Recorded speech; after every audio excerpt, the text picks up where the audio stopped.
On this fine Monday evening, we bring you here on the Blue Otter League 2 channel the grand finals of the Blue Otter Draft League in the Ruby Division. And we have the Gorillas versus the Spuds for this best of 5. Both of these teams undefeated in the playoffs, but something has got to give tonight. Good evening, everyone. My name is Ferris. I'm joined by Glor Snacks on the desk, and we're ready to kick things off here into the draft already with our first 4 bands underway. Glor Snacks, how you feeling, my friend? I'm ready for some cinema. Aren't you? Of course. Always ready for cinema. Do you think we'll get that? Do you think we'll get 5 games? Do you think we'll get 4 games? Again, these teams, they're pretty high caliber. They are really good at dominating teams in these best of series when they get the advantage. So what are you thinking heading into this one? It really is just a matter of which lane gets ahead on the side of Spuds. If Tobex is able to just perform what he did last week, I think Gorillas are in a really big amount of trouble.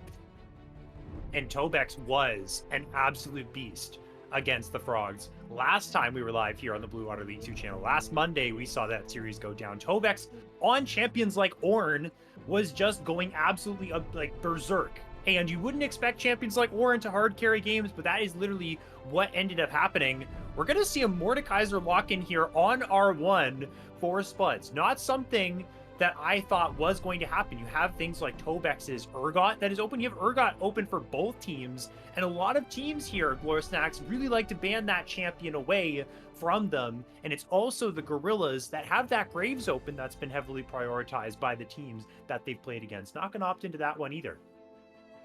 A bit of an interesting pick right here. Now we're gonna go double AP. So Mordekaiser and Victor, Yeah. probably going double burn Victor as well. So most likely just slow burning as well with the Mordekaiser going Rylai's, Riftmaker, Leandri's against the Amumu.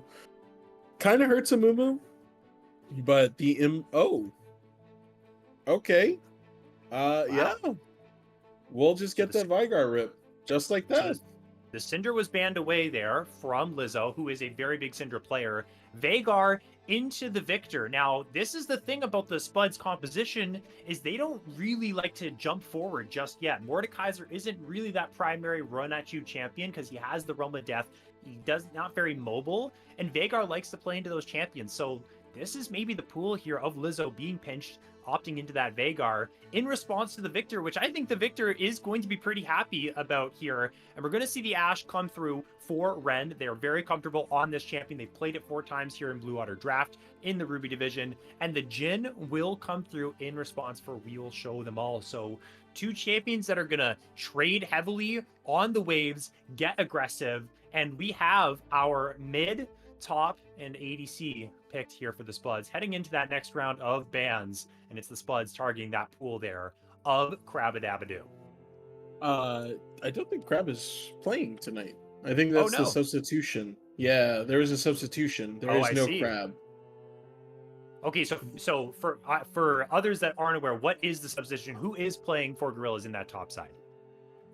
They believe the substitution is Wander. Wander. Yeah, Wanderer Chime. Okay. There we And go. it's because Miles, the person who was subbing in, beat Dig before in BOL Emerald when I was there as well. So he's going for round 2. And you know what? I hope he wins again. Nothing against Jake, of course, but no bias. No bias, although there is a little bit of bias there. You've been revealed here, Glor Snacks. Now you can't turn back. But we're going to see the support picks roll on through. We have an Engage for the side of Spuds with that Nautilus, the response on the Gorilla side. That's Graphics taking the Alistar. The Bard was banned away again. It is Graphics that really likes that Bard pick. So a good takeaway from the Spuds, but good disengage as well. Right now, there's a lot of setup on the side of the Gorillas team composition, and they're building up quite the meaty front line here, especially with this Cassante now, again, into that Mordekaiser matchup here, Glor Snacks. Not the best, but if they can get this Vagar and this Ashe online, they have so much front line here to protect those 2 big carries. So the problem I have right now with Gorilla's comp is Vygar is not very good into Mordekaiser because Mordekaiser can beat him consistently in Death Realm always. And you have Jhin Victor. Who else deals damage on the Gorillas at this point, other than Cassante Alt W, which is what really is my main concern. Yeah. I think that's a valid concern, right? Ashe isn't really your primary damage dealer for a AD carry role. She's more of the setup. She's more of getting fights started with that enchanted crystal arrow and helping out more utility-wise. Now, we're going to see the Vayne, or sorry, not the Vayne. I don't know why I thought about Vayne. Ornn locked in for the side of the Spuds. So this is going to go into the hands of Tobex. I talked about that Ornn against the Frogs that was so effective, and we are actually going to potentially see here a Mordekaiser jungle, which is super, super interesting. Not something at all that I was expecting here to come out. I think one of these 2 teams have actually played the Mord jungle, but I think it was the Gorillas. I don't think it was the Spuds. So I think this is the first time we're seeing this come through from this team, Glor Snacks. So, a fun fact, as a Mordekaiser one-trick himself, Mordekaiser jungle is his best-ish role. It's actually Mordekaiser bot is his best role because if you have a engaged support and you get like a Nautilus and you're Mordekaiser bot, you kind of just run the game over because you're always stronger than a weak 80 carry early game.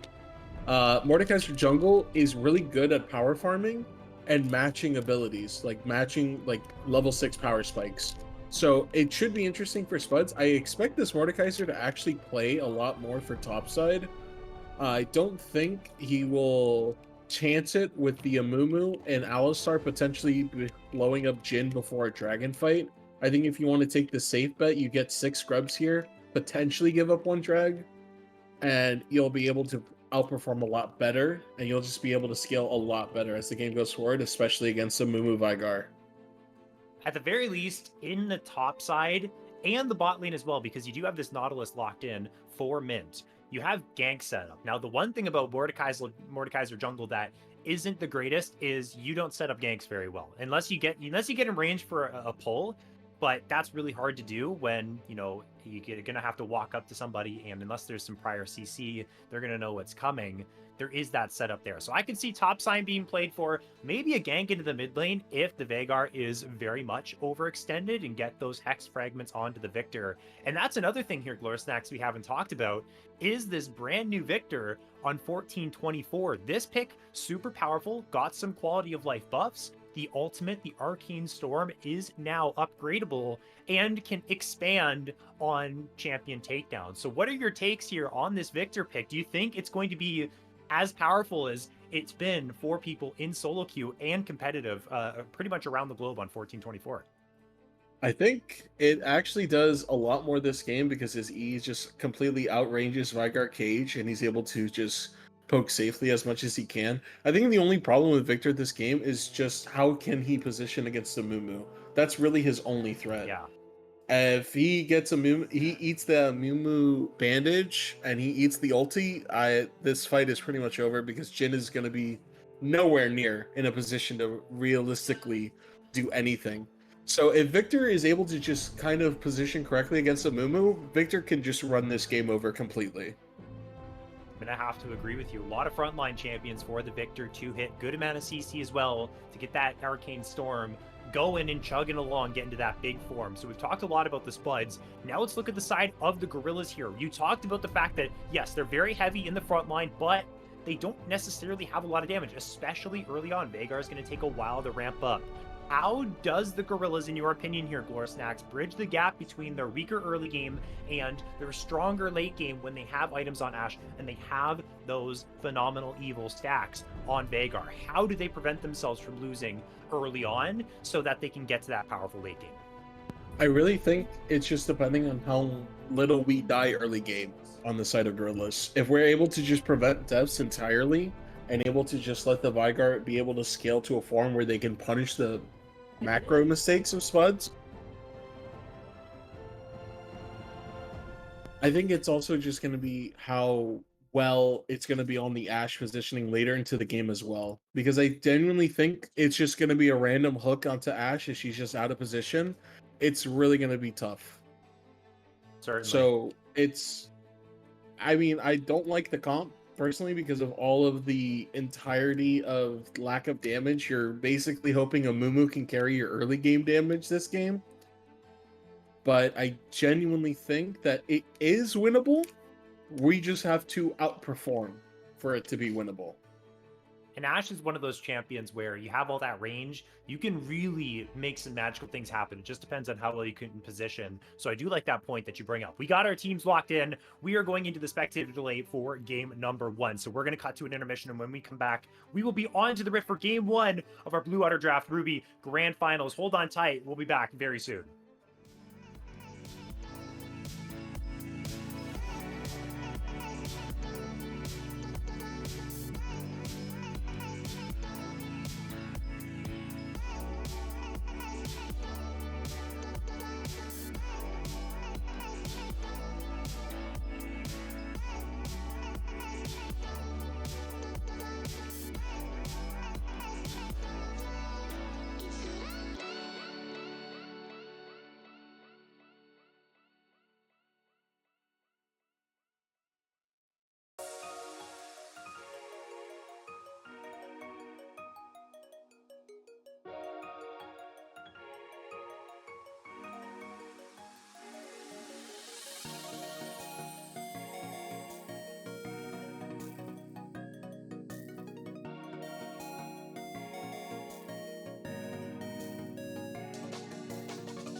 Here we are on to the Rift for game number 1. If you're just joining us, it's the grand final of the Blue Otter Draft League. Ruby Division Spuds taking on the Gorillas again. Both teams yet to drop a game here. The Spuds especially, 2 series. They've played 3-0 against the Shrooms, 3-0 against the Frogs. Will they continue this streak of dominance, or do the Gorillas have something else to say about that? Again, number 2 seed, number 3 seed, 2 very strong teams. Something's got to give here on the Rift. We're here for game number 1. I'm Ferris here with Glor Snacks. We're ready to get things started. Let's prepare for cinema, ladies and gentlemen. So a really interesting point for me as well is just the early damage coming out from Ornn early game with the W Max. I genuinely think it's not the easiest matchup for K'Sante to actually get a solo kill in unless Ornn completely messes up and just gets like W'd under tower. Ornn is that kind of champion, right? This champion is a tank, but is also an assassin, but is also a juggernaut bruiser, marksman with the Paladin. call of the Forge God, paladin, whatever the copy pasta is. Ornn can do it all. And like you said, Bellows Breath max into the K'Sante. You don't necessarily need that range because K'Sante isn't super threatening, especially not pre-6 to this Ornn. And Tobex, I talked about it in draft on this Ornn pick against the Frogs, was absolutely fantastic. Good farm, creating a lot of space for Will Show Them All to deal the damage on their carries. I think they were playing Varus a whole lot. This time on the Jhin, though, and took Dark Harvest, Glor Snacks. So itemizing, or at least taking in the runes, something a little bit more aggressive, trying to step up and be that carry for the team. Yep, this is the Will Cleanse Them All special, as he is able to take it this game. Genuinely, this is his actual preferred matchup into Ashe, is the Jhin, because he feels like he's able to have a lot more agency as well than the Ashe. While the Ashe does have the global R, Will Cleanse Them All is very comfortable into it. So I think it's just a pure comfort factor for him. And I especially think it'll be nice with the Mordekaiser as well, but again, as I said earlier, I think we focus on the top side of the map and we don't really worry about the Jhin Nautilus because they'll automatically start winning the lane no matter what. The Alistair, too, is going to make it easier for Jhin to play aggressive because, especially pre-6, doesn't have that ability to catch the Jhin that well. Jhin has some good range with the bouncing grenade, deadly flourishes, all these types of things. We're seeing heavy trading topside. Wanderer getting the better of Tobex here, though, gets the Q3 as well. The Searing Charge comes through, but there's the Q3. Wanderer might just find themselves a solo kill flash away from Tobex. Is going to bring them to safety. Both flashes traded. Really dangerous up here. No kills go to either side. Wow, very well played on Wanderer's part there. Able to W the Ornn Billows breath damage, which actually saved him a lot of HP and allowed him to continue going forward like that. Really dangerous for Tobex. If we did get solo killed this early on, it would have been a horrific start as well, especially with Rexcat able to just clear from top to bot. Seeing Cactus Thief in this Pixel Brush, waiting for Rexcat to show themselves. And they did show themselves on that ward, but are going to walk away, not going to go in for that gank. Maybe smartly realizing that Cactus Thief could have been there, and the Mordekaiser will have priority in the river to grab up that Scuttle Crab. And Rexcat is making a beeline up here, making sure they are not going to get double crabbed. They're going to be able to grab this top Scuttle, and we're going to remain even in the farm for both of these junglers. Again, level 6 is very powerful for both of them, especially for Rexcat here, Glor Snacks, with that Curse to the Sad Mummy, is going to be very impactful, especially once we get around this timing of the first dragon and the first grubs. Yeah, it really should just be a reset for both junglers right now, but Rexcat is going to go for this invade on the Raptors. He doesn't think Cactus Thief is there. Gonna spot him out now, though, and there's priority for Lizzo in the mid lane.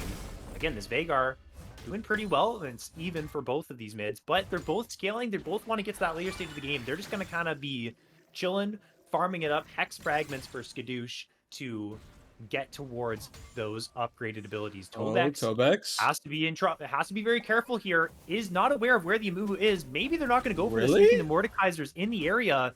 Yeah, I'm surprised by that too. Okay, Tobex just got away with a crime, and now will ward as well. But Lizzo is actually just no mana as well, just roaming the river. Just able to put down pressure on wards just to try and spot out where Mord is, but this is actually really good for Skadoosh right now if he's able to just get this free reset in the back here. And that's exactly what's going to happen. Push comes through, recall's coming in. Probably will still use the teleport because the wave clear should be good enough for the Veigar here as well. We're going to see resets from both bot lanes. We've surpassed the 5.5 minute mark. We have the dragon live on the map, and we haven't seen first blood yet. Pretty, it's not that late into the game, but pretty unique to see deathless at this stage of the game. Usually see around the first rotation of ganks, some type of invade, something goes on in these draft games here at Blue Otter, and we see a first blood. Not going to be the case this game, but maybe around these next objectives we'll see. Are we lane swapping? Potentially. They're headed to the mid lane. I assume this is for the grubs. Yeah, they're lane swapping actually for the grubs here, which now means that Mordekaiser has to trade for the dragon, which is alright. It is a mountain dragon. It's not the best soul dragon in the game. The best soul dragon, in my opinion, is probably Ocean. Just able to just get that extra regen through laning phase as well is really helpful. The extra armor also doesn't hurt too much, especially since Ornn deals more damage the more armor. Going to have those extra resistances. And I think Mountain Drake, at the very least, in isolation, is one of the best isolation drakes. Just getting that extra bit of resistances, it's going to feel really nice. And so they lock that one down. Grubs, again, for the side of the Gorillas. They're going to have that extra pushing power. So they're going to want to try and get themselves a lead. Again, we said it might be difficult, though, with the fact that they have Ashe, they have Veigar, they have Cassante. These really just aren't lanes as the Amumu or as a jungler in general that you like to play for. The options aren't that great. So we had our criticisms of them in the draft, but they're going to want to try, nonetheless, to get that early advantage, start pushing these towers. Maybe down the line they can get 6, and then the Gorillas macro game is really going to be put to the test to try and get the most out of this objective. Unfortunately, if I'm looking at this map correctly, on the bottom side, this Cactus Thief is spotted. There is 4 control wards in the river for the side of Spuds here. There's the curtain call. Oh my goodness, just like that. Ren did not want to tank for the cow. Now they're going to start the dive as well. But here comes the teleport, so Cactus Thief has to get on another, has to burn the flash as well because is tanking the turret. Lizzo going to make sure their AD carry is alive, but first blood goes to Will Show Them All. That's the gold where you want it for the Spuds.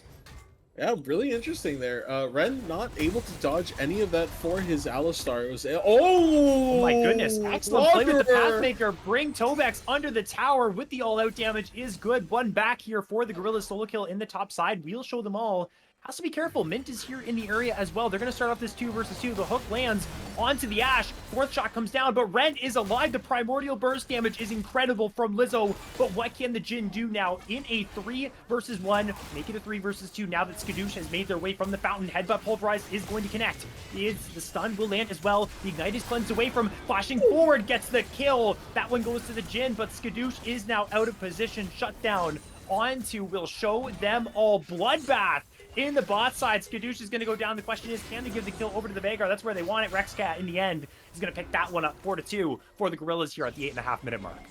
Well, you wanted blood. You got exactly what you wanted at the end there.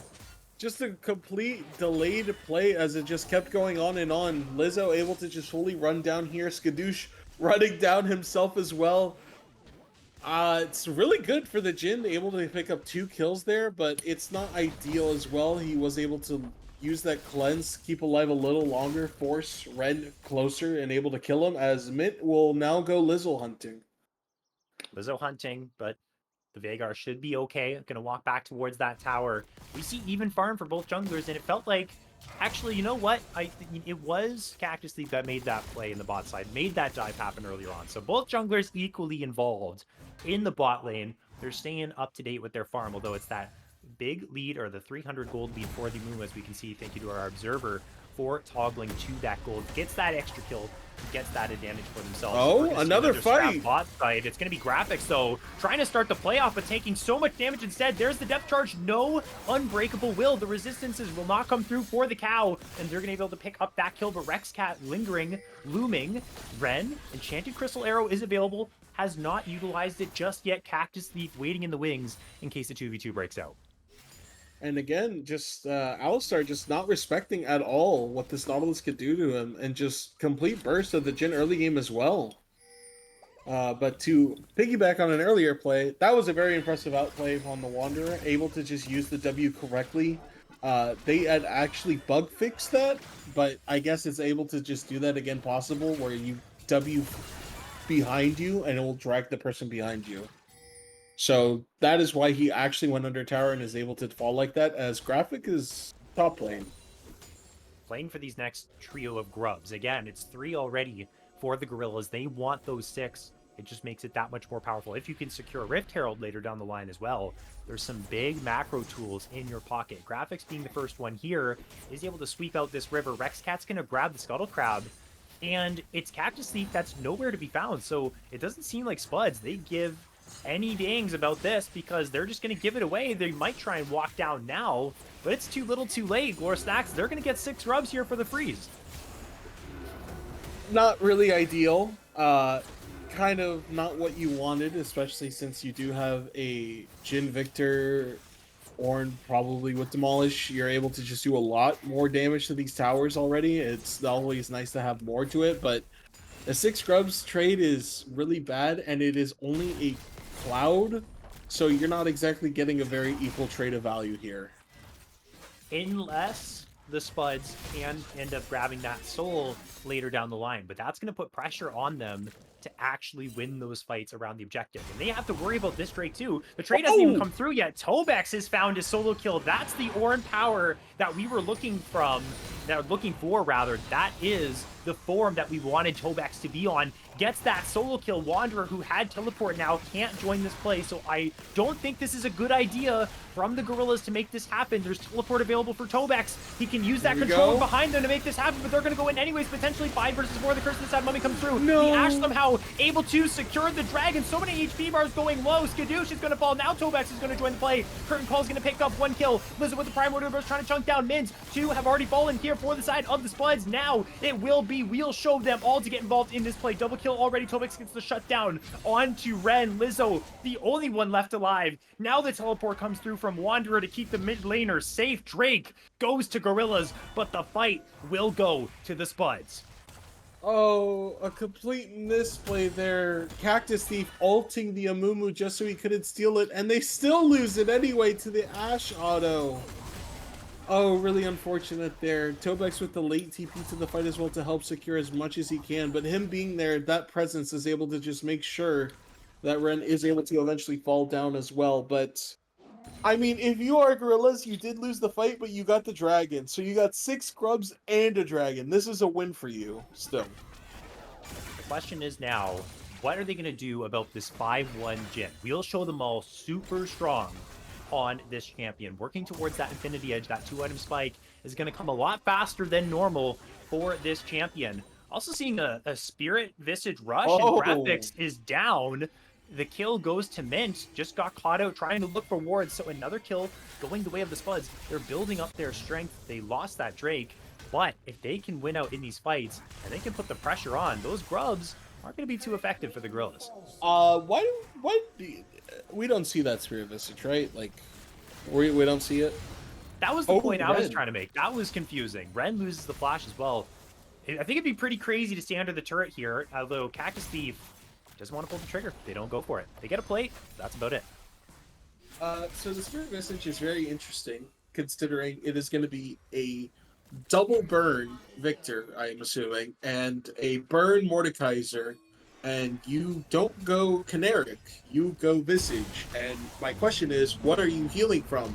And the answer is actually going to be the solo kill the Forge top. God's Searing Charge. Wow, this is so dangerous. Wanderer Q3 able to get the kill inside of the all-out form. Well, the Spirit Visage is still able to win those 1v1s, but we're going to see in the bot side now, it looks like Skadoosh has teleported in for the flank. They're trying to go on to Graphics. Ren is on the wrong side of this play as well, trying to knock down Mint, and will be successful in doing so, but it will be Skadoosh to grab that kill. Now it will be Lizzo to make the play happen, but both of their bot laners are down. Going to dodge away from the W is Skadoosh. Into the gravity field he goes. The stun will not connect. Old Victor would have stunned there. New Victor does not. It takes a little bit longer, and Lizzo able to walk on out. Oh, Graphics, you were free! You didn't have to go back in! You were safe, my Alistar King. But Graphics unfortunately did go back in, trying to help out as much as he can. Thinking he can help secure the kill. Ren accidentally auto Jake there as well. It would have been really sad if he didn't get the kill there, but he is able to. As now Mumu just... I mean, it's kind of topside domination on the side of Gorillas right now. Wouldn't you agree? I would say so. I mean, still 2 kills for Tobex in that play around the Drake. Was able to grab one up. So the gold is probably actually even across the top side. We did see, though, solo kills have come through from Wander. It's actually Tobex that's ahead in gold right now. And if we look at the team gold, it is Spuds overall that are ahead of their opponents. And so they're all right in this game state right now. The question is, though, Glor Snacks, the Herald completed for the Gorillas. Again, 6 grubs. This is the powerful combo we talked about. What can they use, and how can they use that to get themselves a gold lead? I think you have to break mid this next dragon right now. And it is Hextech Soul. So it is a very good soul for this Ashe, Vigar, Cassante comp because they're able to just proc it almost instantaneously a lot. You know, Jin is able to proc it as well sometimes, but I don't think it's enough to justify it as much as him. We'll show them all almost has cleanse. Lizzo is actually in the brush here. This is a lane gank from the mid laner. Cactus Thief in the area as well. 4 versus 3 down here. But the question is, do Spuds know that? The cleanse is back. So if Ren goes for this enchanted crystal arrow, it will be We'll Show Them All to be okay. The recall actually comes through. I wonder if the Jhin finished the Infinity Edge. That's the big question I have right now. Heading into this next Drake, not quite. Gets the Cloak of Agility, but not at that 2-item spike. Yeah, it's actually going to be very detrimental. But I think Rexcat is completely caught Rexcat's out been here. Caught out. Don't use the ultimate here, Cactus Thief, because that Amumu is in a 4 versus 1 situation, is going to fall right before the Drake here, Glor Snacks. Now, I have to say for sure, this is a Drake you do not want to contest if you are the Gorillas. Flash out from Tobex, Wanderer putting that pressure on again. But they want to pressure this. They're looking at least for hope. Cactus Thief is low. Graphics is thinking about an engage. They're dreaming of a fantastic headbutt pull. Teleport's going to come through from Wanderer. Tobex can follow this one up if they want to, and I think they should. Cactus Thief is so low from the poke, actually, from Lizzo over the wall that they have to back this one up. And it's actually a misplay as well from the top. Call of the Forge God was sounded, but he did it way too late, so now Ornn can't even join the fight with ultimate. So TP can't be matched because you have no Ornn ulti. You can't re-engage on this fight, and unfortunately Mordekaiser only has a Rylai's right now. He doesn't actually have a lot of extra HP that he would normally have being in the lane. It's interesting. This pick was... They really prioritized this. They picked it on R1. It hasn't got a lot of effectiveness, really. And you can see there, around the Drake, it was just Lizzo over the wall that poked out the Mordekaiser's HP bar. Again, only that Rylai's isn't very tanky. Now, Tobex is in trouble here, is going to get attacked by Rexcat and Wanderer in tandem. No flash available. Searing Charge going to buy them some space, but there's the Q3 and the Bandage Toss. Rexcat picks that kill up, has the Herald in hand, might just use it right here. Yeah, this is actually a lot more for Wanderer as well. Could potentially be 2 towers if he wants to go for it. It is able to just give them a lot of gold and a lot of pressure for the early Baron as well, because Ornn is still technically behind, but in items-wise, I actually would prefer him. Oh, wait a second. Wanderer in some trouble. Charge the Herald onto the tower, but it's in a 1 versus 4. Wasn't really aware of the map and where the players on the Spuds were. The kill goes to Skadoosh, getting those Hextech fragments into their back pocket. Something they're going to be very happy about, working towards those upgraded items and that very powerful Victor late game. 3 and 2 now, Blackfire Torch complete, and a good pick up there for the Spuds. Yeah, it's also going to be interesting. I wonder if Jake will actually go for the Serpent's Fang as well, because they do shield quite a lot on this team. Just become items alone, especially the Seraph's tier. I genuinely think it's not that bad, because I think if you are hitting this Vigar later game, you want that shield reduction. What do you think, when you say Jake, you're talking about We'll Show Them All? Yes, We'll Show Them All. Apologies. Yeah, no, that's okay. Yeah, I mean, Serpent's Fang, again, you can have that extra bit of lethality. Might not be bad, but I feel like you'd be hindering your ability to get that extra crit in your back pocket, and there's still a couple core items that Jhin wants, things like the Rapid Fire Cannon, definitely an LDR later down the line, or a Mortal Reminder, especially if you have the Spirit Visage on the Cassante, a little bit of that extra healing. Mortal Reminder is better overall for a champion like Jhin, so I can see it for sure, and you just mentioned all the reasons why it would be good. but I would like to see at the very least 75% crit roll through first. Then maybe if it's absolutely necessary on the 4th item, you get a little bit of extra lethality. Could end up indexing into that, although we'll see. I feel like the crit is a little bit more important. Oh, We're going to see a fight, though, and Mint is caught out. Now 1 versus 3. Dredgeline is going to bring them to the wall. They flash over it and should be able to get on out of here. No Enchanted Crystal Arrow for Ren. Good escape from Mint. Has to use the flash, but stays alive as it is the Gorillas that get aggressive in the top lane. They're looking for another one, too. Tobex is going to get put into the cage. There is the headbutt to push him in. Pulverize goes down. Tobex, no flash. Good searing charge. There's the gravity field, though, in that choke point. Going to find a lot of stuns, but it's not going to be enough. Arcane Storm goes down. Not enough damage to pick up any kills. Very aggressive from the Gorillas, and they're going to be getting a pretty good payday for it. You have your bot lane surviving barely, able to just flash out, stay alive as much as they can. Oh, the cage! Lizzo, flash cage, traps in 2, will show them all, gets stunned, has no cleanse, is going to fall in the mid lane, shutdown goes to Wanderer. Now they're starting off to play 4 versus 3, but that's a massive curse of the Sad Mummy from Rexcat to lock them all down. That will net them 2 more kills, both going to that Vagar. Mint with the Dredgeline has to run for the hills. They continue the siege onto the tier 1, and Gorillas at the 21-minute mark are starting to take over this game. How unfortunate. Cactus Thief actually gives Rexcat the better Amumu ulti. He pulled him in, Ferris. He pulled him in, gave him the 3-man ulti as well, not able to use the Death Realm himself to stop it from happening. And now just questionable macro from the side of Spuds right now. This dragon is also coming up in 40. You don't have your flash timers on all of your carries there. Really, Cactus is the only one who can use it and be defined as a carry. But Feels now like this is trouble. It's trouble, for sure. They're down in gold. They are down in dragons. And with this lead, we talked about, can Gorillas get a lead and utilize these 6 scrubs? Now let's see if they can start moving around the map, making plays, and knocking down some towers, especially those tier 2s, as Mint is just going to walk straight into a headbutt Pulverize. The cage is going to be layered down onto them as well. They find the Dredgeline, but the Primordial Burst will bring down that Nautilus so quickly. Call the Forge God, not going to get the value that the Spuds want. They lose their support. 5 versus 4 again on the map. And here, right before that Hextech Drake, should just mean soul point for the Gorillas. Oh, it's a disaster. Unfortunately, it's a bigger disaster than we could have imagined. The stock market, if you are Spuds, is slowly crashing in front of your eyes. The further we get into this game, the more and more challenging it becomes. And you said credits to Gorillas, they just didn't die early. They just, other than that one mistake top.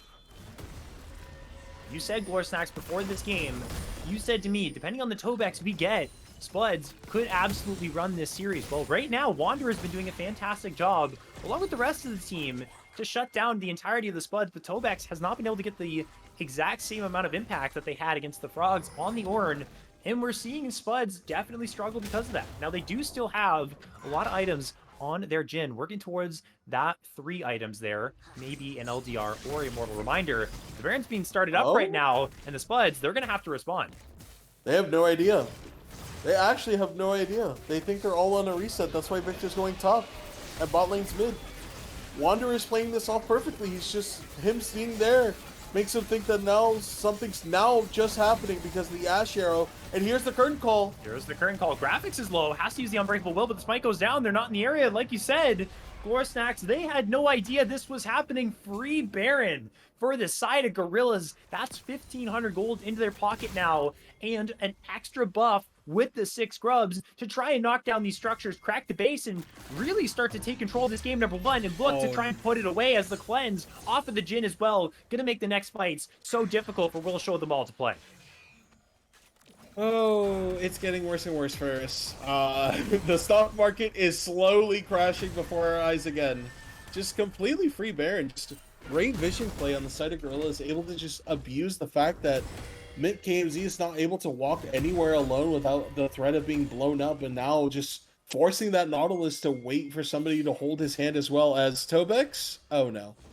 Could be in trouble. We have teleports available on the Victor, who could try and make their way over here. Headbutt's actually going to cancel the Searing Charge. Here is the move as well. Rexcat's going to follow up this play. They're going to get pulled in by the Mordekaiser, but there's just no follow-up from the Spud side. They lose their top laner. They lose their primary front line. The siege continues onto the tier 2. These Baroned up minions doing a pretty good job to chip away at this tower a little bit. They're going to have to wait for the next wave to continue this one, as Lizzo, with the cage, with the poke, trying to chip down at these HP bars. Oh, it gets bad to worse. So now you really cannot contest anymore until this Baron is up, which means it's another minute and a half of Gorillas being able to see if they can crack that tier 2 mid as well. The only good advantage is they can't crack tier 2 top, just because the wave is just not in their favor. But unfortunately, this is just why Mordekaiser jungle sometimes just doesn't work if you're not able to get those objectives and push yourself forward with your team, constantly invading as well. It's a simplicity difference on the side of Gorillas.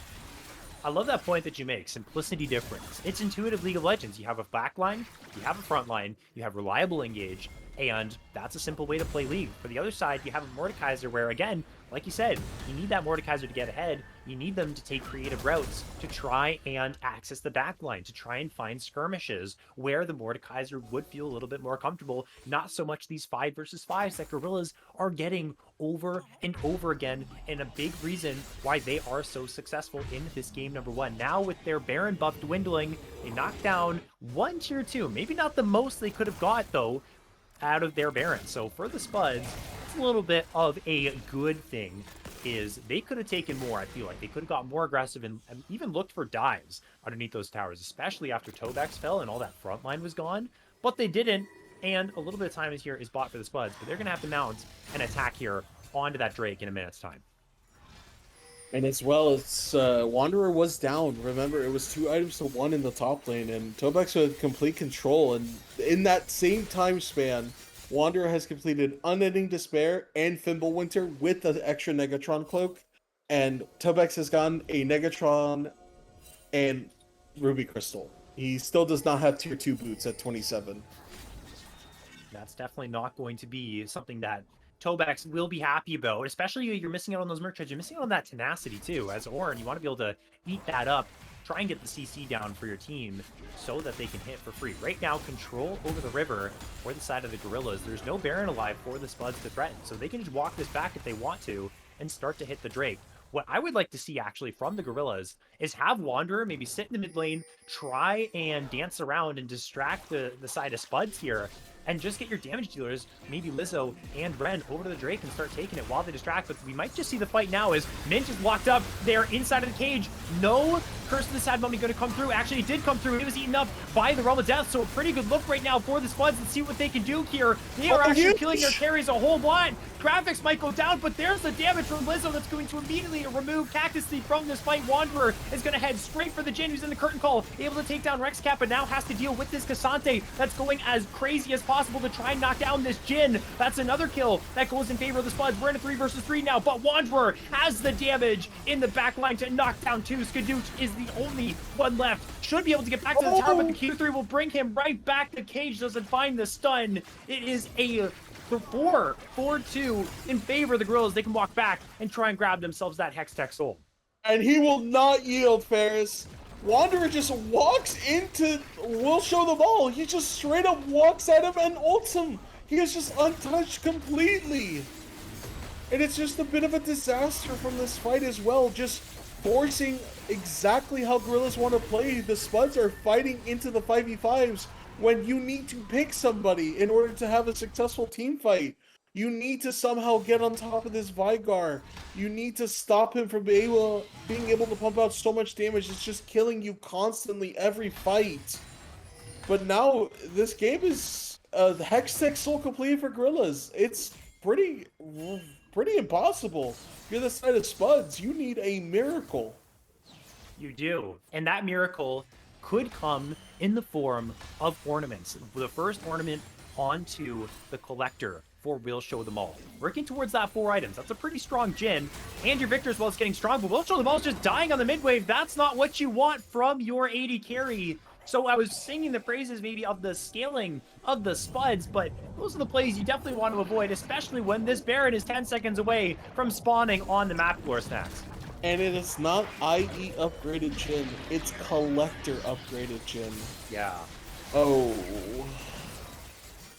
Bit of a misplay there on the side of Mr. Will Show Them All, but I mean, Baron's dead. At this point, this game, I think you just start thinking about next game. You know, mental resets, you know, don't tilt yourself too much as well. It is definitely winnable, but it is... You would tough. agree with me. It's It'll be hard. You So have let's see to if they can move... grab Wanderer, though. This would be a Oh? big pick.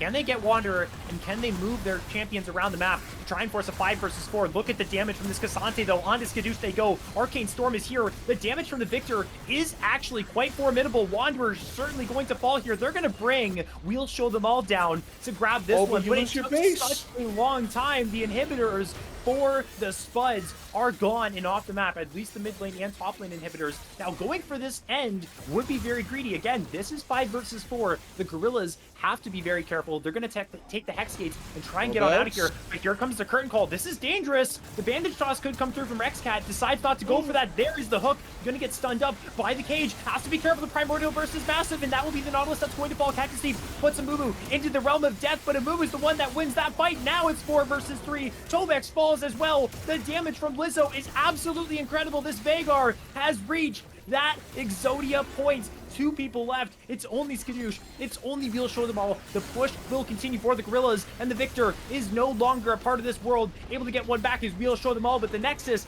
is exposed, and the Gorillas will knock that down and be your victors in this game number 1. Wow. It was just a better performance there on the second half of Alistar. That was a tale of two Alistars that game. The first half of that Alistar was not looking pretty. It was a 1-4 Alistar, just constantly being in a bad position, constantly dying, able to put Spuds in a position where they can just straight up win bot lane, but it just got so hard as the game continued forward, where they're just not able to threaten Lizzo in any meaningful way. I mean, there was just nothing that Lizzo had to worry about. It was just disorganized play completely from Spuds. I mean, I don't even think Ornn ulti hit Lizzo once that game. There was not a single unified ulti. It's a great point that you make. Veigar is very susceptible to that backline dive, but when it's just people standing in front of you who aren't threatening you and are just saying, hey, I'm a free target to drop all of your overwhelming amount of damage onto, then the Veigar is going to have a pretty good time. And we saw that right there with Lizzo, had the Death Cap completed, had the Banshee's Veil as well. So those key spells, like the Call of the Forge God, would have to hit twice to actually find that CC, provided Lizzo a little bit more of that protection. The carries were really strong. It was the side of We'll Show Them All and Skadoosh that had their items fights and had enough damage to be able to be formidable threats. But again, the front line wasn't enough. Tobex, not the greatest game from them, not the same level of performance we saw in the semifinals. So they're going to want to go back to the drawing board, try and assess what went wrong, and then come back to game number 2 with a new game plan and a way to even up this series. And we'll see if they do end up having that after this very short intermission. We got game number 2 on the way after this, so hold on tight, don't go anywhere. We will be back with this grand final of the Blue Water Draft Ruby League very soon.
Welcome back to the Blue Otter Draft League, the Ruby Division Grand Finals, and the Spuds have suffered their first loss of the playoffs to the Gorillas in that game number 1. We have both teams on the same side after that game has concluded. So we're going to see what the Spuds have cooked up, what adaptations they are going to make to try and even up the series and avoid going down 2-0. If you're just joining us, I'm Ferris. This is Glor Snacks, and we got the exact same start to the draft.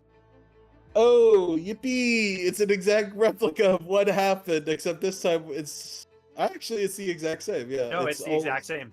The exact. I thought the Wayman was different. No. Oh my. Oh no, come on. Well, let's Okay. share our opinion here, Glor Snacks. We didn't like that Mordekaiser in game 1. We need something else I built hyped him around up. it.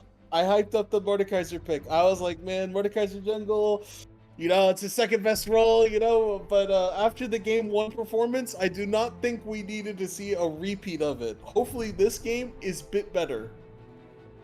Yeah, I don't know. This is the thing, and this is what confuses me. It's blind. It's like maybe if they felt that it was there was different champions that they were going to play into, it was a little bit better, but they just want it again in the exact same conditions, which is very confusing. Maybe they thought the execution was wrong and they have a new way to execute this time. Now, the one adaptation that has come through here, Glor Snacks, which is very apparent, is it will be the Tobex Urgot. And we were talking about this in between the break before game number 1. We wanted to see something more of a carry here for these top laners. Urgot is hotly contested between these two, and Tobex is going to grab that one up. And it looks like it is going to be a repeat of the Ashe. Please do not relock in the Alistar. I do not want to see the first half of HD Graphics Alistar again. But I genuinely think what you want here as support is hopefully an Enchanter, because you already have what you like here, and it is just the Vygar relock in. Okay, so picture perfect, exact same salty run back for the Gorillas right now. And I actually really like, now with the Swain too, this is another great Vhagar game. Now, where the Swain is going, it's probably going to go into the mid lane for Skadoosh. They have played a lot of Swain here in Blue Otter Draft. Now into that second round of bans, it's just so many melees for Vhagar to find value with the cage, to lock them down. They don't have very good backline threat. They don't have a lot of CC, nothing like a Call of the Forge God to really close the gap to that backline. Ashe as well, permafrost arrows, it's going to be tough for them. So again, the Spuds not liking this angle in the draft. They're going to need some range. They're going to need some engage. Unless this is a Swain support, it's going to be interesting to see what they end up pulling out in their bot lane. We're going to have to see something like that Nautilus come through again, or something else that's reliable for engage, a Leona, something that can get these champions onto that backline. If not here, Glor Snacks, and I think you would agree, we might just see the exact same scenario, at least with regards to this Vhagar, from game number 1. I really hope it's not a repeat. But I just got reminded of a certain screen that was shown during the game here of a certain Boat Chicken stats against We'll Show Them All. And I just have to say, Boat Chicken, they're painting you in a bad light, King. Keep your head up. But do enjoy actually the Senna as well. So it could be Senna Swain bot, actually. That opens up that possibility. It definitely does. That's something I was thinking once I saw that Senna hover. So there's some flexibility for the Spuds, and they do have some range now, at the very least, especially later on when Senna gets those souls. What will the response be? More engage, definitely going to be nice. No, this would be weird. Now, I wouldn't understand this unless they think they're going a Mumu support, which, again, would be a little bit odd. They locked it in, so Lilia is going to be the pick for Rexcat. They do like this champion, and it is a lot of melees.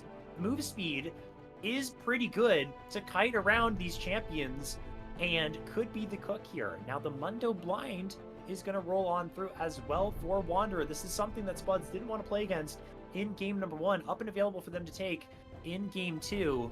Let's see what we round out our composition with for the Spuds. Ooh, Lilia has not. Oh, are we gonna? Wow. Okay. Aurelian Soul, actually. That is a pick of all time into the team comp of Gorillas. Aurelian Soul kind of puts the game on a timer as well, but Vygar's timer is a lot faster. So it's also going to be difficult because you need Urgot to shred this Mundo because you really don't have any other shredders on the side of Spuds either. I feel like this is just a game where they just thought, yeah, this lane sounds good, let's pick it. They didn't actually think, hey, how do we work this comp actually? I love that point. That is exactly how it feels. Now, Skadoosh, I want to remind everyone, in our last stream, had an Aurelion Soul game against the Frogs and went 14 kills, 0 deaths. So this player can pull off some pretty magical performances on the magical Cosmic Dragon. Will they be able to replicate that in this game? Again, back to your point here, Glorstacks, about their team composition. It's a lot harder. The biggest glaring problem for me is their lack of engage. Who is engaging for this team here?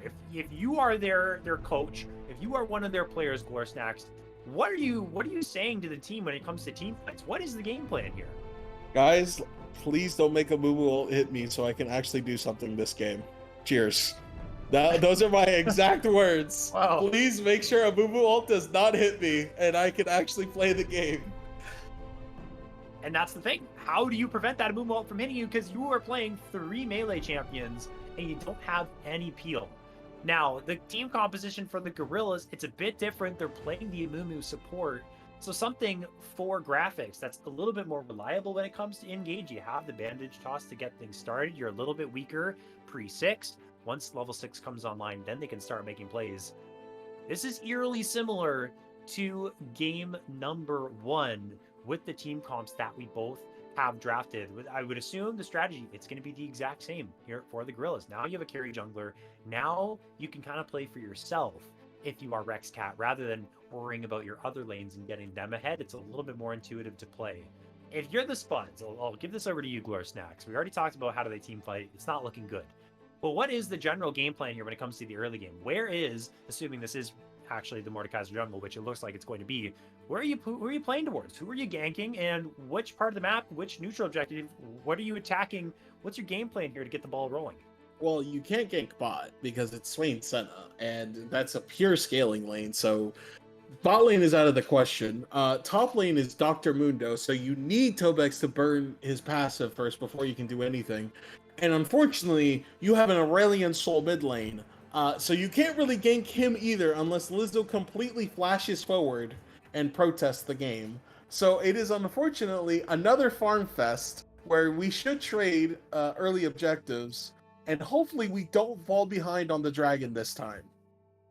And hopefully you can get more value out of your Mordekaiser. Hopefully you can hit more people. Again, it's not looking good. You have the Mundo that's not going to take a lot of damage. You're going to have a hard time tracking down the Lilia. Amumu is going to make your life difficult with the Curse of the Sad Mummy. And if you're ulting Amumu, you're ulting the support, not necessarily the target that you want to take out of the equation for this Gorillas team. So it's going to be tough. And that's a great point that you also made about the matchup between the Urgot and the Mundo in the top side. Is Mundo's passive completely stops the CC from Urgot's E ability to come through. So that's the primary engage from Urgot. Other than that, there is nothing they can do to pop that. So Mundo is quite literally under 0 threat. I think a big misplay would have to come through from Wanderer to actually die to Tobex in this lane. But we have our teams, we have the drafts. It's eerily similar to game 1 for the Spuds. They're going to have to win this one out. Otherwise, they're going down 2-0 in the grand final to a very strong Gorillas team that's starting to pick up some steam. So will they be able to actually come out here with a win? We're going to find out once we get out of the spectator delay. And we'll be right back with game number 2 when we are going to go onto the Rift. Stay tuned.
Welcome back to the Blue Otter Draft League Grand Finals of the Ruby Division. Spuds taking on the Gorillas. I'm Ferris. This is Glor Snacks. We have a 1-0 advantage for the Gorillas, and we have a very similar game to our drafts in game number 1. It looks a little bit different from both sides, although the mid to support the exact same, or actually not the mid to support. They played the Amumu in the jungle. They still have that Amumu on their team in the support role this time. They had quite the comfortable game, Glor Snacks did the Gorillas in game number 1, and Spuds, with a very eerily similar composition, are going to try and somehow make that go different so they can even up the series. The question is, how are they going to do that? They're going to pray to the ancient gods, okay? And Yep. the Norse god will strike down Lizzo's computer. This is how we win this game. I see. Okay. And back into the stage of reality, it's kind of really difficult for them to able to do as much as they can here as well, because Swain also just gets completely outdone by the fact of Vigar as well, where it's really difficult for him to do as much as he can. Again, it's just they don't ban the Vigar and then pick short range comps into the Vigar where he excels. That's exactly what Lizzo has for themselves once again. And Tobex, okay, getting really aggressive in the top side. I want to see how this interaction actually works out. Did they start E? They did. They can't find the flip. So if they found the flip, that is quite literally flash burned off of Wanderer or a solo kill for Tobex with a follow flash. The damage is there, but with the passive up for Wanderer, they're pretty safe. But this is the opportunity for Tobex when that passive is down to try and find a solo kill. They're going to hit level 2 first as well. I'd be afraid of a flash play at level 2. Yeah, you at least burn the Flash of Wander. It's a flash for flash play guaranteed if you are Tobex, if you want to go for it. I genuinely think it's better for you to go for it and get the flash as well, because it is early game Lilia. Like, the ganking opportunities there are just not very applicable this game for her. And when you have a But Mordekaiser as well, it's you need that flash down, otherwise it's hard to close the gap, right? yeah, it's very... Oh, Senna is gone. She's coming back. I don't know what that was for. Senna took a quick trip. It's She a had to go to the vacation. 7-Eleven, actually. And pick up a drink to recharge and refuel. But the push for the Ashe and the Amumu, actually a little bit surprised by that, because Amumu doesn't really have a lot of agency in this lane. And Ren, that play right there, has to be very careful of that. Going right on back, his graphics lands the bandage toss. The 3-6 again. This Amumu doesn't have much follow-up CC. Gonna get hit by the Nevermore. We could see a very dangerous situation for the 2v2 bot lane of the Gorillas, but thankfully, Rexcat is here with the Swirl Seed to save the day. Mint is slowed up. Mint actually uses Flash. Not sure if they did have to do that, but that's the Summoner spell down from the Spud support. Oh man, graphics almost just suicided. He straight up just hit the second Q when it was completely unneeded as well. That was just unnecessary completely. But now Rexcat just has to stay around, make sure that his bot lane just doesn't end up dying for free. It doesn't look like they're going to. The wave is pushing away. Now, with that volley, it makes it push a little bit slower, but it should bounce back towards them. And then it will be Mint without Flash. That's pushed on up here. Has teleport to fix their health bar, fix their mana bar if they need to, but does have to be very careful. And it is Rexcat that is still down here. We're going to see is a Scuttle Crab trade. Rexcat now level 4. It's graphics that's going to look for something. They're going to land the Swirl Seed and the slow. The Bandage Toss does not connect, but Mint has no flash. Here comes Bandage Toss number 2. That's going to connect. Ignite is down. The arrows are going into the back of Mint, but they just don't have the damage to close the gap. Rexcat not willing to use the flash there to close the gap and grab First Blood. Really just kind of a forced play there on the side of Rexcat, just forcing it as much as he can so he can give his bot lane a good reset timer and just able to save them from as well. But I was really close to just being first blood on there. But TMZ already has the TP, already used the down bot, so he's able to just fully catch this wave and should actually get the shove out with We'll Show Them All still relatively healthy completely. One of the things as well in this jungle matchup is the fact that both of these junglers like the full clear, I would assume. The Mordekaiser jungle, it plays a little really similar to the Gwen jungle, where you're an AP Juggernaut champion, you scale pretty nicely, you get some good damage, you can start going crazy and running people down, although Cactus Leaf doesn't have the Ghost. Lilia also likes to do that. Lilia also likes to farm, and so if Rexcat can actually outpace this Mordekaiser, then it's pretty good conditions for your jungler, for this carry jungler, I might add, to actually get to a point where they can carry the game. So that extra amount of time spent bot lane, that's going to hurt your tempo in the jungle. Wonder if they're now, with that, just going to focus, at least till level 6, on their camps to try and get as much gold from farming as they can into their back pocket. As now, they've done the same little lane swap again towards these grubs, looking to grab those ones up. Yeah, it worked game 1. Why would it not work game 2? Realistically, it's also just depending on how you're able to just push your tempo as well here as Rexcat starts the grubs. But Cactus is kind of not able to do a lot here. They're going to try and make a play now. Cactus Thief is going to spot this out. First grub goes to Rexcat. Graphics has to be careful. There's the root that's going to connect. And now it is the Aurelion Soul that's flying on in here. The Stardust is ticking, but Cactus Thief gets very low as well. Has to be careful of the burst. Ren is in the middle of everyone trying to finish off this kill. The Falling Star will grab the stun, but First Blood goes to Wanderer. Another kill will go to the Gorillas as well. Tobex is late to the party. Tobex flashes, but it gets him nowhere. Swirl Seed is still going to connect. 3 kills now for the Gorillas in this first play. They can walk back onto the grubs. They'll get the flash off of We Will Show Them All, and it's a disaster for the Spuds here in game number 2. Oh boy, it's a back-to-back disaster of a play there. I mean, the play is over. You are not able to burst the Amumu. You cannot keep fighting there. Tobex as well, joining the party extremely late, not able to do anything that fight. Just missing the ultimate as well. There's just no kills confirmed at all for Spuds. Skadoosh just trying his best to do what he can, but he's an early game Aurelion Soul. You picked a fight where you cannot win this early game due to just Cactus being down. Sky's Descend would have gone so hard in that fight, but it's just the Falling Star. It's not the upgraded ultimate. It only landed onto Ren, and they just didn't have the damage to finish off. Like you're saying here, it's not the right conditions for the Spud side. They scale really hard. They have Senna, they have Aurelion Soul, they have Mordekaiser, who, with a couple items, is going to be very strong, but just not at this stage of the game. They lose out in that fight, and they lose out on the grubs as well. Skadoosh has to be careful. Rexcat is here, but is going to get pulled in. Did not see We'll Show Them All, and Cactus Thief waiting in the wings. The root's going to go down. They have this Lilia locked down. Can they find the damage? They just can't do it. Lilia able to walk on away. Rexcat will stay alive. Graphics is here just to make sure no other shenanigans go down. And still, Spuds killless in this game and haven't been able to make their way onto that Chemtech Drake yet. Oh, it's so sad that you actually can't get the Lily kill there. It actually helps out so much more if you're able to just confirm that, but it's very unfortunate. Completely unfortunate for the side of Spuds, but keep hope, Ferris. You know, we have an Aurelion Soul. Maybe he can nuke their PCs later on with the Sky's Descent. And Skadoosh did that to the Frogs, for sure. Now, there's already more deaths in this game than they were in the Frog series. His graphics, okay, the Nevermore is going to connect. Now this move is in trouble. Doesn't have Curse of the Sad Mummy. There is the Realm of Death available as well for Cactus Thief. Now, finally, he's going to use it when they're super low. Is going to not win the 1v1. Are you kidding me? That was such a late ultimate from the Mordekaiser, and the fight will be lost for the Spuds because of it. Lizzo walking on down. Primordial Burst knocks down. We'll Show Them All. Chemtech Drake up and available for the Gorillas to take. 6-1, 3,000 gold lead at 9 minutes. It looks like this truly has been Glorsnax thus far, the salty run back. Yeah, I don't know, man. You know, like, Tobex is getting solo killed as well. This is the salty run back. It's complete. There is nothing else to get the salty run back fully on form. It is Wanderer solo killing Tobex now with that extra kill from the previous play.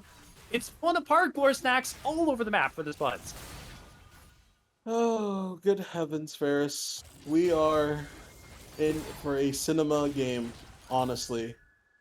But I just don't understand what the draft leading up to. We have to make sure that we are able to fight as much as we can as... Graphics. Oh, no.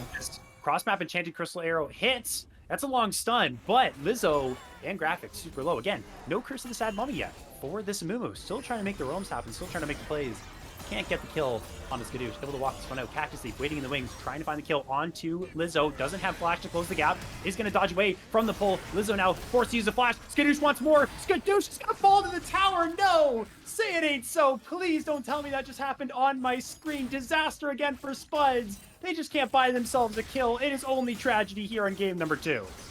You know, sometimes things happen, and Rexcat is going to run down this Urgot. Yep. Tobex is not going to be able to do anything. He's gone. That's it. That's another kill to Wanderer. Killing spree for the Mundo. Glorsnacks, can we even hypothesize a comeback story at this point? Because it's looking dire and dire the more and more we get deeper into this game. With every second that goes by, it just gets tougher and tougher. 6 grubs now is going to be unlocked for the Gorillas. Okay.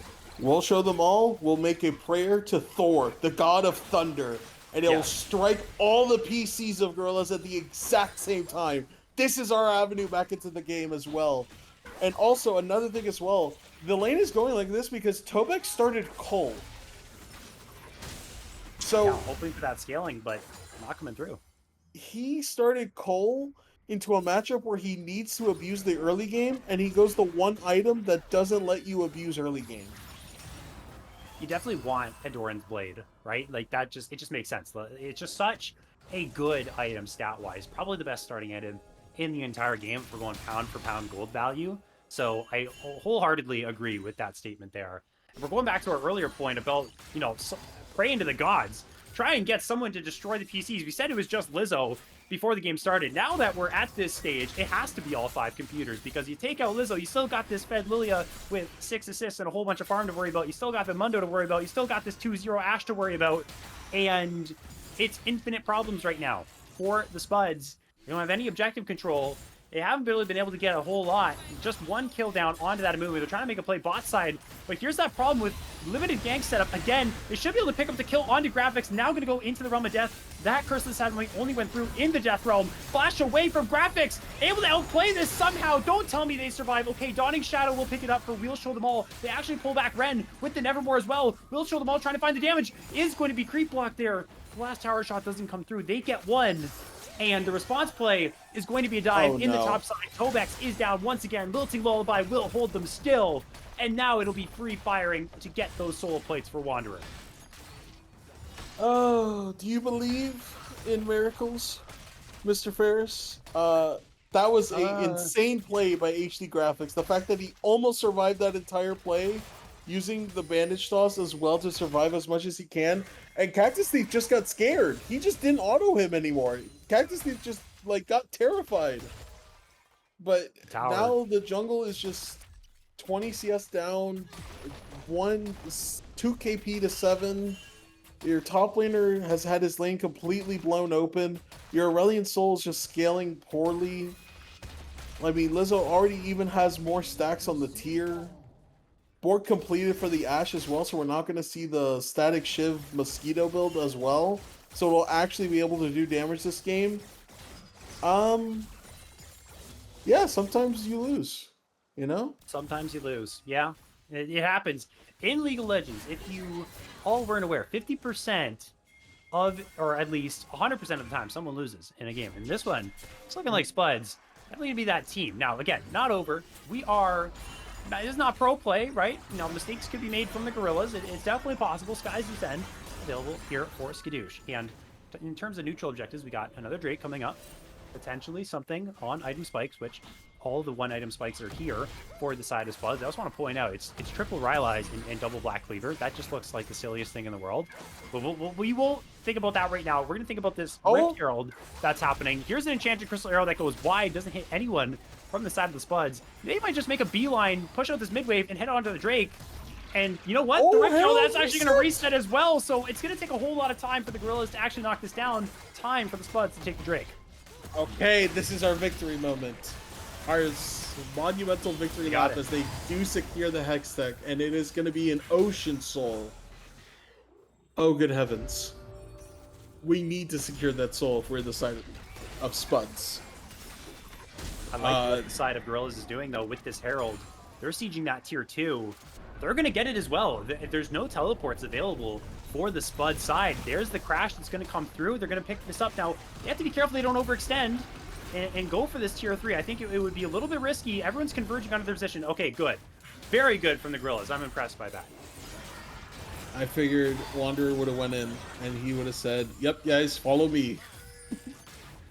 I'm Mundo. I got the heart steal."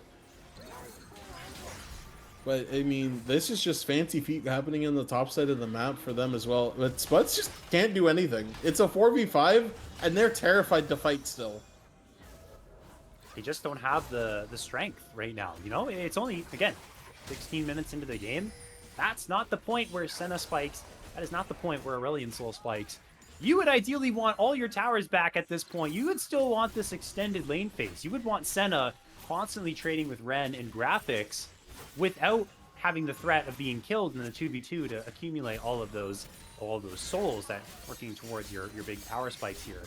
And again, I'm going to make that same point. The items, it's Black Cleaver, Rylai's, Black Cleaver, Rylai's. That's the funniest thing I've seen in a little while. It just looks so silly.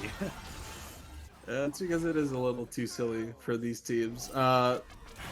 Yeah, I genuinely think Spuds are being turned into McDonald's fries at this point of the game. I don't think there is realistically an avenue of victory for them as well, especially with Mundo just getting tankier and tankier.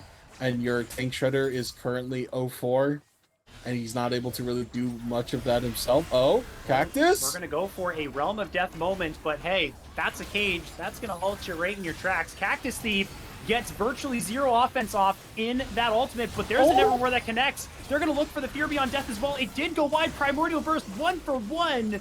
And honestly, if you're the Spuds, you're this far behind, you'll take that. They got objective bounties available. They're trying to surge onto this tier 1. Graphics is in the area. Bandage Toss not going to connect onto Tobex.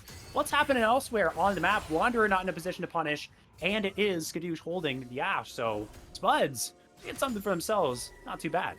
We'll take it. Honestly, we will take it. Unfortunately, Cactus Thief was executed for his crimes by facing the Primordial Burst. But I genuinely think that that is perfectly fine, that you are willing to give up your life like that as well. Another thing to note, Cactus Thief still does not have upgraded Smite yet, and doesn't really have any cams to be able to farm for upgraded Smite, while Lilia has already had the upgraded Smite for the past 4 minutes. That's that tempo that we were talking about earlier, and we can see that reflected in the farm as well. 122 CS to 91 here. The Lilia, again, likes to power farm and can do it a lot more efficiently than the Mordekaiser can. Thank you to Chippy for toggling over to the gold. It's a 1,700 gold lead for this Lilia. That's exactly what you want if you are the Gorillas. Look at that top lane gold advantage as well. That is absolutely insane. Every single lane has at least a 1k plus gold lead, is a testament to how far ahead Wanderer's the gonna take are. the Krugs too. So you got no camps up and available. Maybe they can make the Cactus Thief's not even going to check. He doesn't even care. At this point, he's given up on trying to do that because his tier 1 is being sieged. Lizzo is locked down. Primordial Burst is going to knock down the center though, but Graphics has went in with the Curse of the Sad Mummy. Enchanted Crystal Arrow from downtown. Ren able to take down Skadoosh. Graphics is still alive somehow. Finally, Mint is able to take them down into the Demonic Ascension. They go, but it might just be a little bit too late. Flashing forward though. That is going to be a Fear Beyond Death, and that's 2 kills back to them. Tobex is the only one alive. Doesn't quite have enough in the tank though to deal with the Mundo and the Lilia. The 2v2 very strong still, and it is a full ace for Gorillas. They only lose 3. They got the tier 2 as well. Still big wins for them.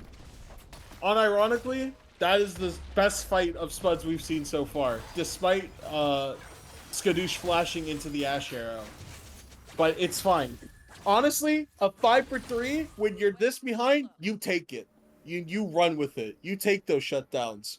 Unfortunately, most of the shutdowns did go onto the Senna, and Skadoosh is still behind as well. It's so hard for him now to just really get anything going, because it's now just Banshee Sail completed for Lizzo. And while he did miss position into that fight that led to such a turn, it's just going to be harder and harder to fight him going forward. But you still can't underestimate the power of a late game Senna. Getting all those souls, getting all those kills, working towards those items will show them all can be a legitimate carry. But I understand your point. You do want kills at the very least on your Aurelion Soul, at least a couple. So Skadoosh can be at least a little bit viable, especially around that 30-minute mark, if they can make it there, which they keep getting fights like that, might be able to do so. They're also forcing onto this tier 1 right now. Ren is going to do their best to try and stop this from happening. Actually might find themselves a 2 versus 1. The damage is pretty incredible. There's the Blade of the Rune King damage you were talking about. Runa and Hurricane as well, getting a lot of efficiency, hitting 2 targets at once. Graphics wants to get involved here, but can't quite do it because the falling star will stun them up. They don't have flash. They can't close the gap. They get the Drake on the other side, and Ren successfully defends the tier 1 tower. Oh, it's interesting how we can go forward with this game. Sunfire is completed as well for the Mundo, so even though it's triple AP on the side of Spuds, Mundo is so fed that he can just go Sunfire, and I don't think it would be an issue even then. Which is crazy, you know, that's genuinely crazy to say. But I just think that they're so behind that it's impossible for them to even do anything. Mordekaiser just now getting his upgraded smite as well, but this Baron's gone. This Baron's gone, yeah, for sure. Cactus Thief, they don't even know. Again, this is the same thing that happened in game 1. There's just no vision set up here. Oh? They're teleporting for this, but it's late. The Baron will go down. The question is, can they win the fight, though? This is a winnable fight. Rexcat is pretty low. The Cage is going to lock in Mint. Now Graphics is going to jump in and find the Curse of the Sad Mummy onto 2, and Rexcat is going to follow up with the Wilty Lullaby. The Swain is out of mana and is going to fall, but it's 2 kills back here for the Spuds. Now Tobex is getting involved as well. Lizzo's going to fall as well. Cactus finding that kill in the Realm of Death, and only 2 Baron buffs will survive this entire exchange. All the meanwhile, Mundo is splitting in the top side. The Baron goes the way of the Gorillas, but the fight goes the way of the Spuds. We're so back, baby. It is a Spuds victory right then and there. The W from Swain revealing the Baron at around 4k, able to push as much as they can. The TP's called just to say, guys, we have nothing else to do here. Lizzo completely out of position again. Did have the flash as well, just doesn't burn it. Able to just die to Mordekaiser in the Death Realm, giving Mordekaiser much needed gold and love. Unfortunately, still no love for our Aurelian soul, buddy, but it's okay. I still believe in him. Still believe, working towards those 2 items. The big problem for Spuds is they got 3 kills, but neither of those kills, none of them, was onto the 2 people that have the biggest bounty, and that is Rexcat, and that is also Wanderer, who wasn't involved in that play at all, and got the tier 2 bot side as well. Again, for those of you watching, remember how valuable tier 2 turrets are. That's 700 gold to the individual that takes it. So now it is Wanderer who is beefed the hell up on this Mundo, so tanky, and can be the difference maker in fights like that we saw around the Baron. And also Gorillas were very much wounded after taking all that damage from the Baron as well. So in 5 versus 5 fights where Gorillas are full HP, ready to go, still very dangerous for the Spuds.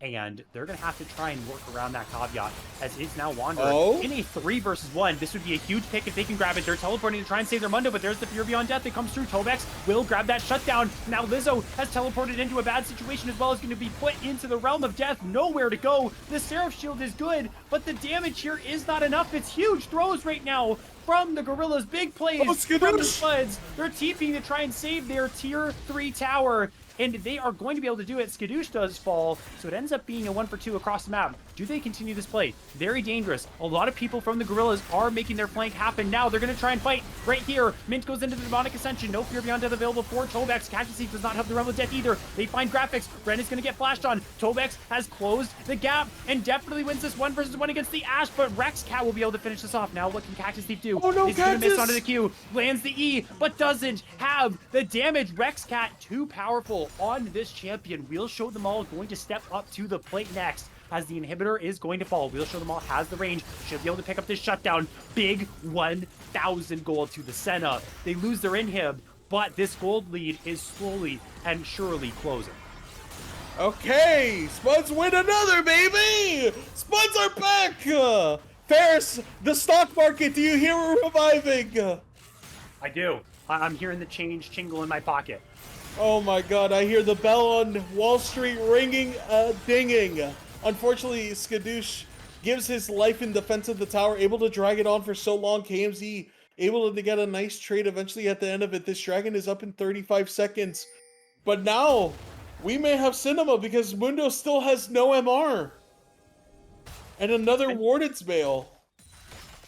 Yeah, it's been big mistakes. I'll be real. From the side of the Gorillas, it's Wanderer that got caught out. Might get caught out again. Wanderer, you got to be careful here, my friend. Is going to see the Mordekaiser now. He's going to try and pull him in. Can't quite do that. 10 seconds to go onto this Ocean Drake. This should just be sole point for the side of the Gorillas now that they know enemy jungle is elsewhere on the map. Wanderer has to be safe, though. Wanderer needs to know that they are weak side, that they don't have any friends nearby. And if they can stay alive, this should just be a free dragon take.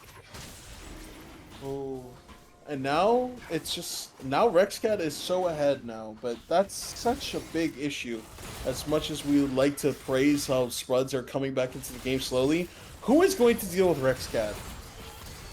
It certainly is not going to be this Senna until very much later into the game. So the question becomes, who is dealing with her? They have to find some type of CC to lock down Rexcat to deal enough damage, and that's where the Senna comes into play. That's where this Senna, who's, by the way, almost onto an Infinity Edge, and the Rapid Fire Cannon, and the Black Cleaver, so has the Armor Pen, has the crit, does big damage. They need to find an Evermore from Mint. They need to find an E from Tobex, or at least a Sky's Descent or Falling Star from Skadoosh to lock Rexcat down. Again, those abilities, though, not super reliable. Mint taking half their HP. They're going to pull back Rexcat. They're also not going to find the Falling Star, though, because into the Death Realm goes the Lilia, and she's going to avoid those spells. But this fight looks pretty darn good for the Spuds. They've knocked down at least one, but it will be the Vagar to take down Cactus Thief to actually end up falling here for the Spuds. The Gorillas able to make this one work out. They didn't end up losing their jungle. Only graphics. Rexcat going to be very fortunate in this situation, but the hold is here. You have to be very careful if you're on the Spuds. If you step too far forward, if Lizzo finds a stun, we will show them all will absolutely evaporate on the map. They're pushing in that mid wave to try and threaten those Nexus towers, lure them off of the inhibitor tower so they can continue the siege and try and crack open this base. Wanderer back to full, but it's Spuds that hold the line. Oh, the moment you praise them is the moment they break your heart. Isn't that right, Harris? In this case, it seems to be the case. It's just another close fight, just not able to get enough of it out.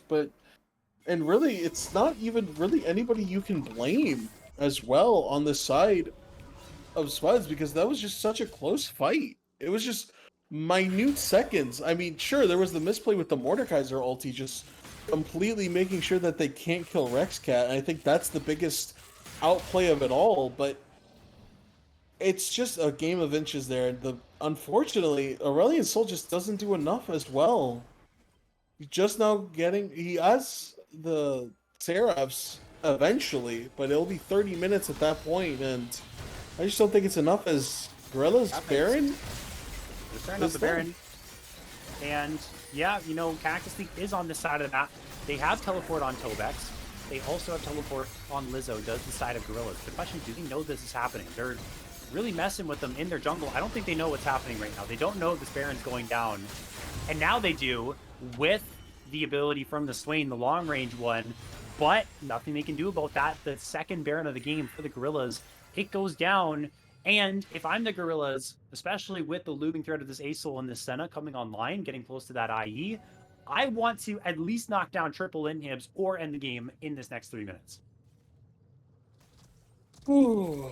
Well, this is where they hold, Ferris. I don't think this is going to be enough for them as well, especially with We'll Show Them All not having that third item complete yet as well. I think this is the only play realistically you have to do, is just hope you can 5-man somebody or take the 4v5 fight and win it, because Lizzo's still not here, actually. It's a 5v3 if they want to fight it.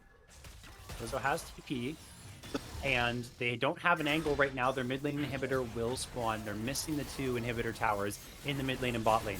Hitting onto the bot lane inhibitor now is the side of the Gorillas. Graphics taken low. Is going to get rooted up here. Is going to be in a whole lot of trouble. We have the Aurelion Sol making their way on now, but that's a huge curse to the Sad Mummy. That's going to start off the play right now for the Gorillas. Lilting Lullaby is going to connect onto Mint as well. Rexcat is in a 1v1 in the Death Realm up against Cactus Thief, and looks like they are winning that one out. Out of the Death Realm he goes, but into his own Death Realm he goes as well, because Wanderer is there to pick that one up. Primordial Burst from Lizzo is going to knock down the Swain. Tobex and Skadoosh, the only two people left for the side of the Spuds. Do they have enough in the tank to save their base, save their game number 2? It looks like so far so good. They knocked down Wanderer. Rexcat getting very low as well. Ren forced to flash away from the gravity well, but it is only Neurelian Soul left. They're knocking down the inhibitor, but they really have to focus the Nexus towers. The first one drops. What can Skadoosh do? Into the cage now. No flash. Lizzo, so much damage. Seraph's shield keeps them alive. They're pressuring forward. They're trying to knock down the Ace Soul, but they will fall themselves. The Nexus now exposed. Can they do enough damage right now? We'll show them all flashing forward. Ren doesn't have enough in the tank to end this one. They hold on to their base. They lose their Nexus towers, but the biggest structure of them all stays alive. Oh my god, they actually hold on, but they have to have another fight, man. Oh my goodness, again, just Rexcat just doing what he does best, just disrupting completely. Everything he does is just able to stop as much as he can. And now Spuds back against the wall again, but they are somehow given another shot to do it. Senna with the IE complete now can start pumping in damage. But that last fight, man, just really well played from Graphics and Lilia to stay alive. Graphics staying him alive as much as he can, forcing all that damage to be split. Lilia just outrunning Mordekaiser in a death bomb, just coming out and immediately getting Mundo-D'd.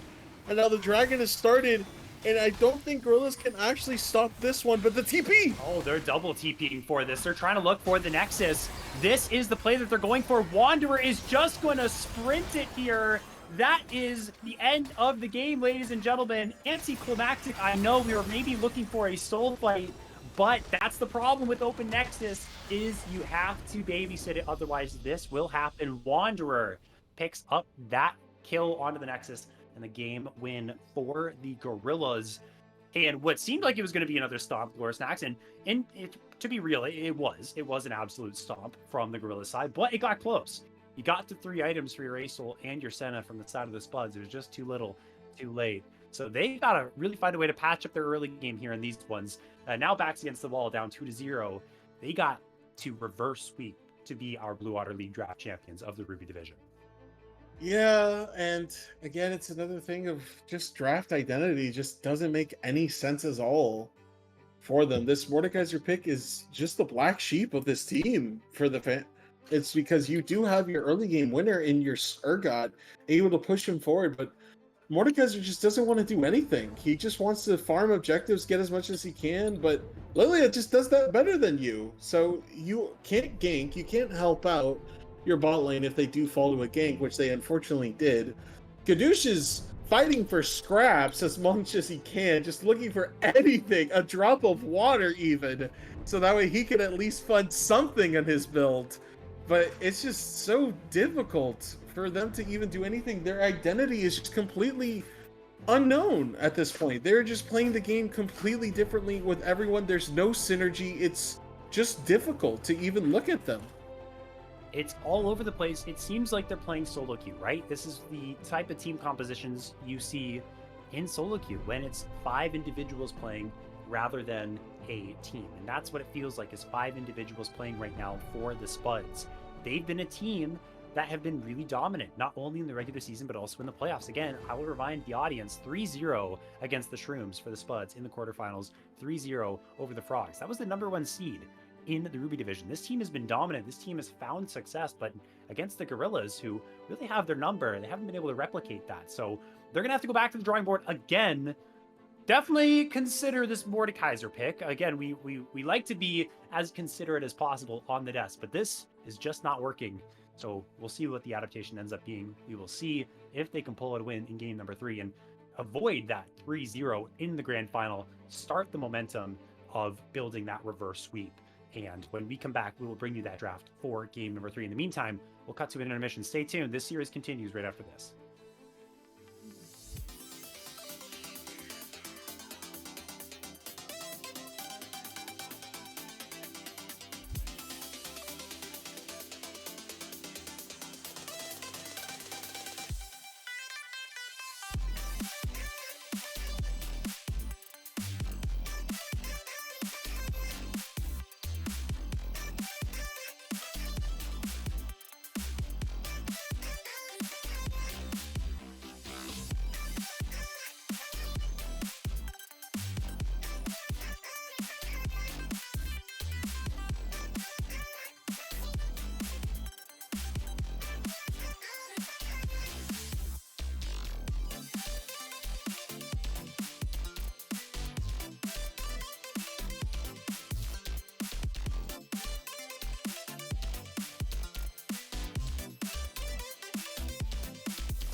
back with the grand finals of the Blue Otter Draft League. And Glorious Snacks, I've seen us in this position before. We're getting the same bands. We have a 2-0 lead for the Gorillas. And the last two drafts for both teams have been very eerily similar. And it has been the Gorillas to find major success. But what are we changing up in the bans? It's just not working here. They're thinking about it this time. Still going to go with the Cinder ban on 2, but they're not banning the Alawi again here, Glorious Snacks. They're thinking about a third ban. This time, it's the Amumu. Okay, so now we are seeing adaptations. Let's see what they end up going for Gorillas on B1. Oh, good heavens. The Amumu is gone. Amumu was unfortunately taken out back. Mr. Ferris. It's a very sad day for any Shurima enjoyers, as we did witness the Amumu Masterclass twice by Gorillas, one on HD and one on Rexcat, but it's just going to be another Vigar lock-in. I mean, hey, Vigar hasn't been threatened for 2 games in a row now, so let's just lock it in. Who is going to stop this Vigar this time? Well, they definitely need some reliable backline dot. They need some type of engage. Ornn, if they want to R1 it, might not be the worst decision. Look for bans later on in the second phase. I'm just trying to think about things that can actually threaten here. First pick Caitlyn for Wilt Show Them All. Not something I was expecting, but what we're going to get nonetheless. At the very least, it's not that Mordekaiser. As long as it's not the Mordekaiser in the R1, then the gears are turning for the Spuds. They're going to be trying to think of different strategies to try and bring them a win in this series. It has the range, can be countered, but we'll see what do they end up pairing with it. I really think you go aggressive then. You just completely just go as much aggro as you can, do what you can. Yeah, Kate Lux. There you go. Okay, so now there's an actual threat to the Vigar this game. The Vigar may actually get hit by a single Lux ultimate. So now it's an actual Lizzo will take damage before 25 minutes. But the Ashe again lock-in, just if it ain't broke, don't fix it. We saw the Mosquito Ashe and then the Damage Build Ashe. And now I wonder if we'll get the Lethality Ashe or maybe the AP Ashe. I would assume if the intention of the Gorillas is to win this series, they may not optimize into those 2 builds that you just listed there. The AP and the Lethality, not something you like on the Ashe, as I'm sure a whole lot of you know, and I think even Glor Snacks knows that as well. Mr. Ferris, we were watching the games, the first 2 games. We know exactly what needs to happen, okay? Oh, you were talking about the Alawi. I was going to say the Graves is available, but into the Caitlyn Lux, that's definitely not a pick that you want to be grabbing into the jungle there if you are Rexcat. But you were talking about Alawi beforehand, Glorious Snacks, while we were on break, and you're going to get it. Again, this is a pick that Spuds was banning, and now they decided to leave open for the Amumu, so this will be the compromise for the Gorillas. What are they going to put into it? Oh. Wow, very interesting top lane matchup that we have now. Oh, good heavens. Yeah, so this is not really a good counter that exists. Yorick is actually one of the few lanes Alawi still can handily beat in her weakened state. So we get the R5 counter at R3, and we have the Yorick, unless it is Yorick jungle, you know? That's the possibility here, Ferris. At this point, with the fact that they've played the Mordekaiser jungle twice, I wouldn't be surprised if it is going to be a Yorick jungle for Cactus Thief. Now, why would they want the Yorick in the jungle? What would that provide for the team? Again, no clue.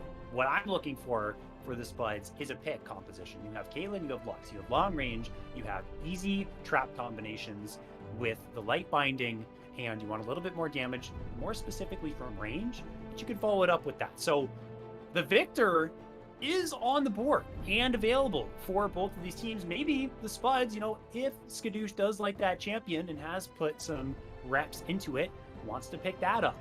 Maybe they go for something ranged. Well, I mean, the Syndra is taken away. They could look for something like the Talia as well. The Ahri has good dueling potential. So they could index into something like that. I want to see picks. I want to see them get a kill and then force a 5 versus 4 fight. We're wrapping up the bans here. The Ace Soul are going to be taken off the board. Okay, what are we saying? What are we saying that to Skadoosh for? I mean, the Aurelian Soul ban. I mean, really, guys, come on now. Like, he tried his hardest. And Kane. Kane will be the last Kane, one. okay. A Kane ban. Bit of an interesting ban from Mr. Rexcat, but he is known to play some Kane in his offhand time. What do you want to see on this R5 for Spuds, Mr. Well, Ferris? there's the Victor. So they listened to me. They heard me on the cast. They picked the Victor up. I kind of like that here. This champion's really OP. So yeah, they're going for that one again. I mean, they did end up picking the Victor in the game number one. I don't know why I'm forgetting that. I was asking if Skadoosh plays that champion. They literally played it this series. But gonna take that one back again. R5. It's for, again, barring any type of craziness in the York jungle regards, it's the counter pick in the jungle. And okay, so they're going to be playing into a Volibear. I like these two picks. It's dive, it's hook, close the gap into the Caitlyn Lux. Really like what the Gorillas have done here.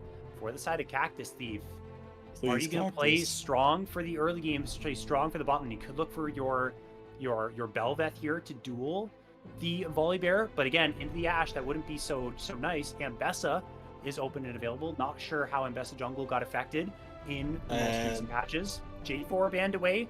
Skarner is not available. Skarner's not available. It's taken away. So honestly, unless it's the Ambessa, unless it's the Belveth here, I'm not sure what they're going to end up pulling out for the counter pick. Well, the counter's out, and it is. Let him know. Let him know. Lord Okay. we got the word. We have a Warwick in this game. From Arcane himself, he joins Victor. It is the most broken TFT comp possible. If you think about it, you have Academy with the Lux, you have Enforcer with Caitlyn, and then we also have the Ambessa in the back because we took the trait. Oh my god, it's Arcane diff actually right here. We are witnessing the Arcane. That's that real analysis that we need. Arcane difference is something we have to take into account, and the Spuds do have that in their advantage. But being realistic with this Warwick pick, now this champion, I think it might have been hot fixed, but it had a really strong win rate and was really broken on 1423, had like a 56% win rate, S plus tier. Strong champion, not pickable into every single game. Is this game a game for Warwick? It can duel, it can fight the Volibear, but the melee champions you're fighting into is a Nautilus with tons of CC. It's a Lowy who has the leap of faith and can be an absolute monster when people are directly on top of her, especially if she pulls her spirit. Then you're walking into a cage. Then you're going to try and close the gap on an Ash who has lots of slows, lots of CC here. If you're feeling my vibe right now, Glor Snacks, I'm seeing potential problem. I think we saw potential problems after the game one draft, and we then locked in the Mordekaiser again. I think that's when the ship, the Titanic, was splitting in half at that point, and now we have a Warwick who has to hold that ship together as much as he can. To be fair, if he does go Stridebreaker into tankiness and he's able to outlast as much as he can damage-wise with the 70% damage reduction, it's not that bad. But you can never fight a Lowy as well, and Yorick can't fight a Lowy either. So who fights a Lowy this game? It is not going to be Caitlyn, because she gets flashed on. Lux, Omega lol, are we serious here? It's Victor. Victor has to fight the Alawi and space the Alawi out in order for this game to work into the side lanes. As much as we want the Warwick and Yorick to work, it's just not a feasible feat. Alawi just does so much here. I worry as well, on top of everything that you're saying, the Alawi's hard to kill in the side lane. Caitlyn Lux, while this is a very powerful bot lane duo, they are playing into Nautilus, they're playing into Ashe. Caitlyn doesn't have the range advantage into Ashe. She has higher range auto attacks, but if we're being realistic, unless you're Gumayusi, you're not making that very slight difference matter in the lane phase. So the range advantage, not so much there in the AD carry matchup. It is there in the support matchup, but Nautilus has that catch potential. They have the Enchanted Crystal Arrow. It is going to have to be a cleanse coming out of Will Show Them All. They can't take the barrier for that extra dueling potential. There's dangers. Now, if we're going to talk about the potential plus sides for the Spuds here, Glor Stacks, it has to come from that bot lane. Again, it's dangerous for the side of Will Show Them All and Mint here, but if the Spuds want to find advantages, they have to win that bot lane here. How do you see they do that? If they're going to win through bot, how can you see it playing out? They went through bot by just able to punish the Nautilus with spacing. That is what you have to do. We have to Caitlyn trap immediately. We have to make sure that they are just completely spaced out. Nautilus cannot look for any engages, and if he does, he's already 400 HP, so we insta-kill him as much as we can. Force the Ashe off as well.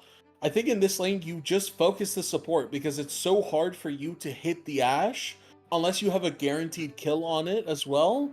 Unless you can chunk it early game, right? Of course. It is all up to Red if he's able to dodge the light bindings. And if he's able to dodge them, I think you just turn your focus onto Nautilus, burst him out, and just remove him from a factor of this game, right? I think we just do what we did to him in game 1 when he was on the Alistar, where we just focus him out completely, and that then pushes Ren to play a lot more safer because Ren doesn't seem to go as aggressive when his support is dead because he does not want to mess up, right? Which is just the League player mentality, right? Like if you're the AD carry, oh, my support's dead, I can't go for this play, you know? Like, I don't want to be seen as the inter and all that. So I think that's the way you can win this game for Spuds, if you're able to just get Caitlyn just Thanos and is just able to just do as much as he can.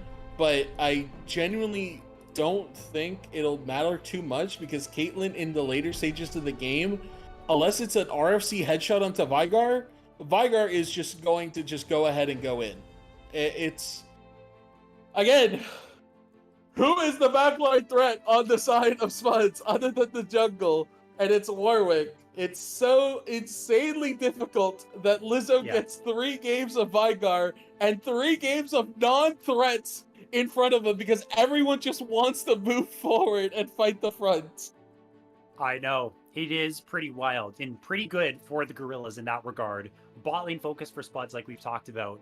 And for the side of Gorillas, I would actually say it's the exact same thing. Their win con is the exact opposite of the Spuds. Shut down this Caitlyn Lux. Make sure that Caitlyn's playing from behind, which she absolutely hates. You have so much CC to set up this volley bear. Look for 3v3s. Look for advantages. Look for the Drakes and skirmishes around there. Leave Alawi to her own devices against the York in the side lane. If she gets ganked, she absorbs the pressure. Hey, maybe with the leap of faith, she is able to grab a double kill up there. Then the game is really over at that point. So bot lane is what we hope to see the focal point for both of these teams. We're into the spec delay, and we will bring you the game number 3 onto the Rift when we come back from intermission. And when we do, you will see maybe the conclusion of this series or the momentum building for Spuds with their first win. Find out right after this. Let's go.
Do or die for the Spuds in the grand finals of the Blue Otter Draft League Ruby Division. Lose, you go home. Win, well, you got two more chances to bring it back, pull off this reverse sweep, and make this really rough start just a figment of the past, just an afterthought as you do become the champions. That is what the Spuds have to do in this game. Are they going to be able to pull it off? That's what we're going to find out right here as we're on to the Rift for game number 3. Mint, we'll show them all. They're not going to see Lizzo walking on down past the mid lane. Looking for plays are both teams, maybe hoping the Lux and the Caitlyn would walk into that brush.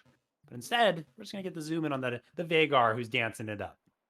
Well, he's just completely chill, actually. Like I was saying earlier, though, it is going to be really hard for York to do a lot this game. But it is arcane diff.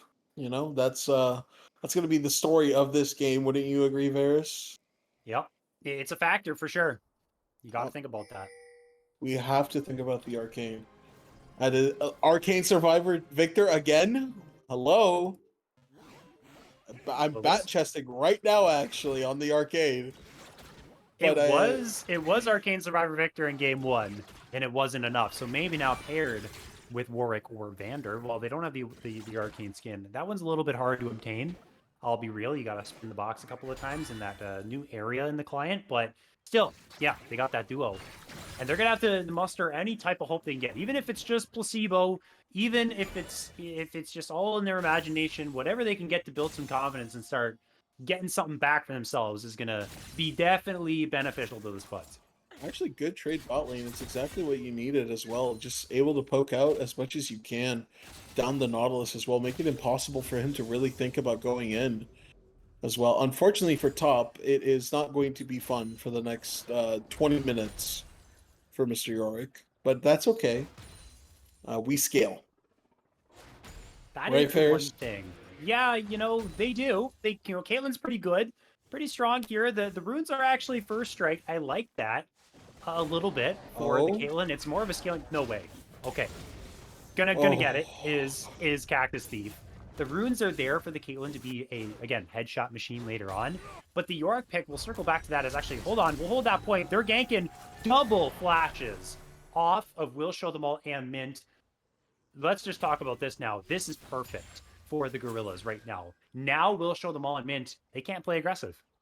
Yeah, now it's as soon as you get hooked and there's a volley bear just ready aside as well, it's really damaging as well because Will Show Them All can only cleanse so much of the abilities, right? He can't really just do everything, cleanse it all at once, but again, it's just how can we play this game out to its advantages for Spuds, right? Like, we cannot go out as French fries. What have they done? They've stepped right back up. It actually might be first blood for the side of the Spuds. Not going to be the case. Thankfully, Cactus Thief is here to make it a 1-for-1 for the moment, but it will be Mint to fall as well. Cactus Thief is a goner too. Skadoosh made their way all the way down here for nothing. Double kill to the Ashe, and everything we were just mentioning there, Glor Snacks, is coming to fruition right there. They step back up, no flashes. They're goners. It's almost like me and you may be predictive AI, actually, Mr. Ferris. Maybe we need to go into the prediction dude, you're not field. supposed to say that. Oh, Now you sorry. just revealed us to the world. Apologies, my commander. Yeah, so we wasted both of our flashes realistically and not able to use it in any way that's just genuinely helpful for us, and just pushing back up thinking that we are just not going to get punished at all as Tobex just walks back up for that cannon, and Wanderer didn't have E anymore, so he just is able to survive that, but Tobex has no mana already at 4 minutes, so he has to back here and use the TP, which gives Wanderer a better push as well, is able to just make sure he did that Cheetah recall correctly. Oh no. Well, able to get out there in that exchange. It was close. They missed the light binding, and Ren has double buffs too, so they got to be careful of this. Still no flashes. Talking about that top lane, the point that you made about the fact that Yorick maybe not the best pick into the Alawi, it's showing right there. The Yorick's out of mana, Tobex having a hard time in the trades against Alawi. It makes sense. If the Alawi pulls your spirit, there's not a single champion in the entire game that can win that 1-versus-1, especially post 6. It's absolutely over. Not even the Maiden can help out Tobex there. And Yorick is a champion that thrives off of that 1v1 supremacy in the side lane. Oh? But Alawi loves it too. We're going to see a hook on Will Show Them All, but here is Cactus Thief. Graphics, no flash, is going to get slowed up there by the Lucent Singularity, and is just going to sacrifice himself, although Ren's dealing pretty good damage onto Cactus Thief. There's the light binding to lock him in place, put the trap down. They didn't need it in the end. Ren actually is able to trade this. Lucent Singularity is going to chip their HP and slow them down so they can't make any more plays happen, but still 3 versus 2, 1 for 1. Gorillas, they're going to be all right with that. That's 100% worth for Gorillas as well, because Will Show Them All just missed the trap on the Nautilus 3 different times, so Nautilus is just able to buy as much time as possible. Cactus with no damage reduction on that E yet is not enough to just stop the damage from coming through. And we pick a Caitlyn Lux lane to lose it right now, as Rexcat can just get the free grubs again. It was, and I want to hone this in to everyone who's watching, how you beat a Caitlyn Lux lane is when they push up to try and pressure you, you call your jungler. If the jungler's there at the right time, even if you just get their flashes, now this lane is not oppressive anymore. They just can't play aggressive, and if they do, you can punish accordingly. And that's also important for the jungler playing on the side of the Caitlyn Lux, is you need to protect them. You need to play for them. This is what we were talking about in draft. And Gorillas have executed better, and because of this, their AD carry is sitting there at 3-0.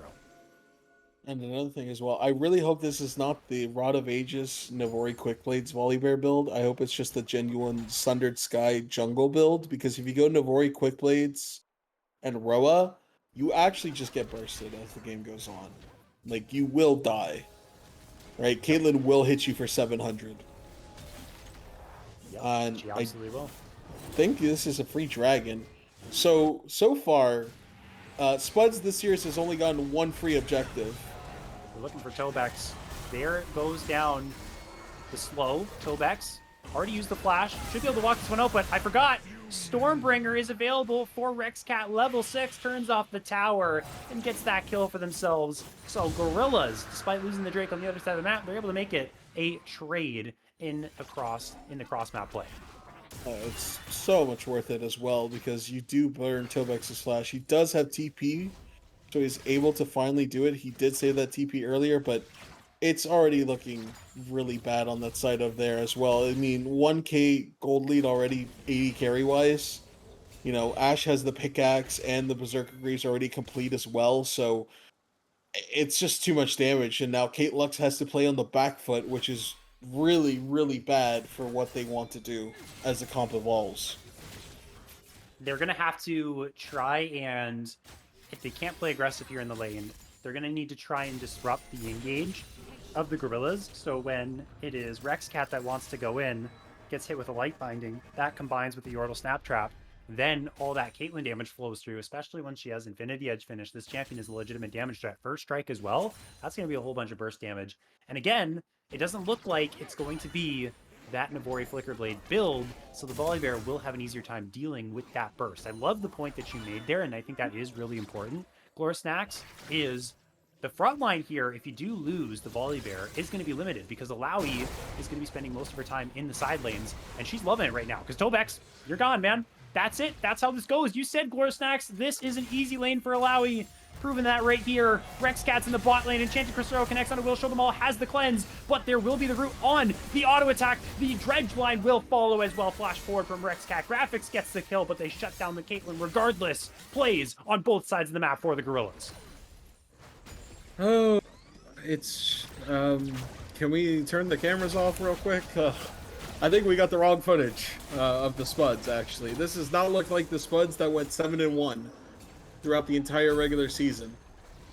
This is just looking ugly as the game goes forward, and realistically, it's no one to blame but themselves. They are the ones constantly doing these misplays and pushing themselves into worse and worse objectives, as Lizzo may fall to the Arcane Storm.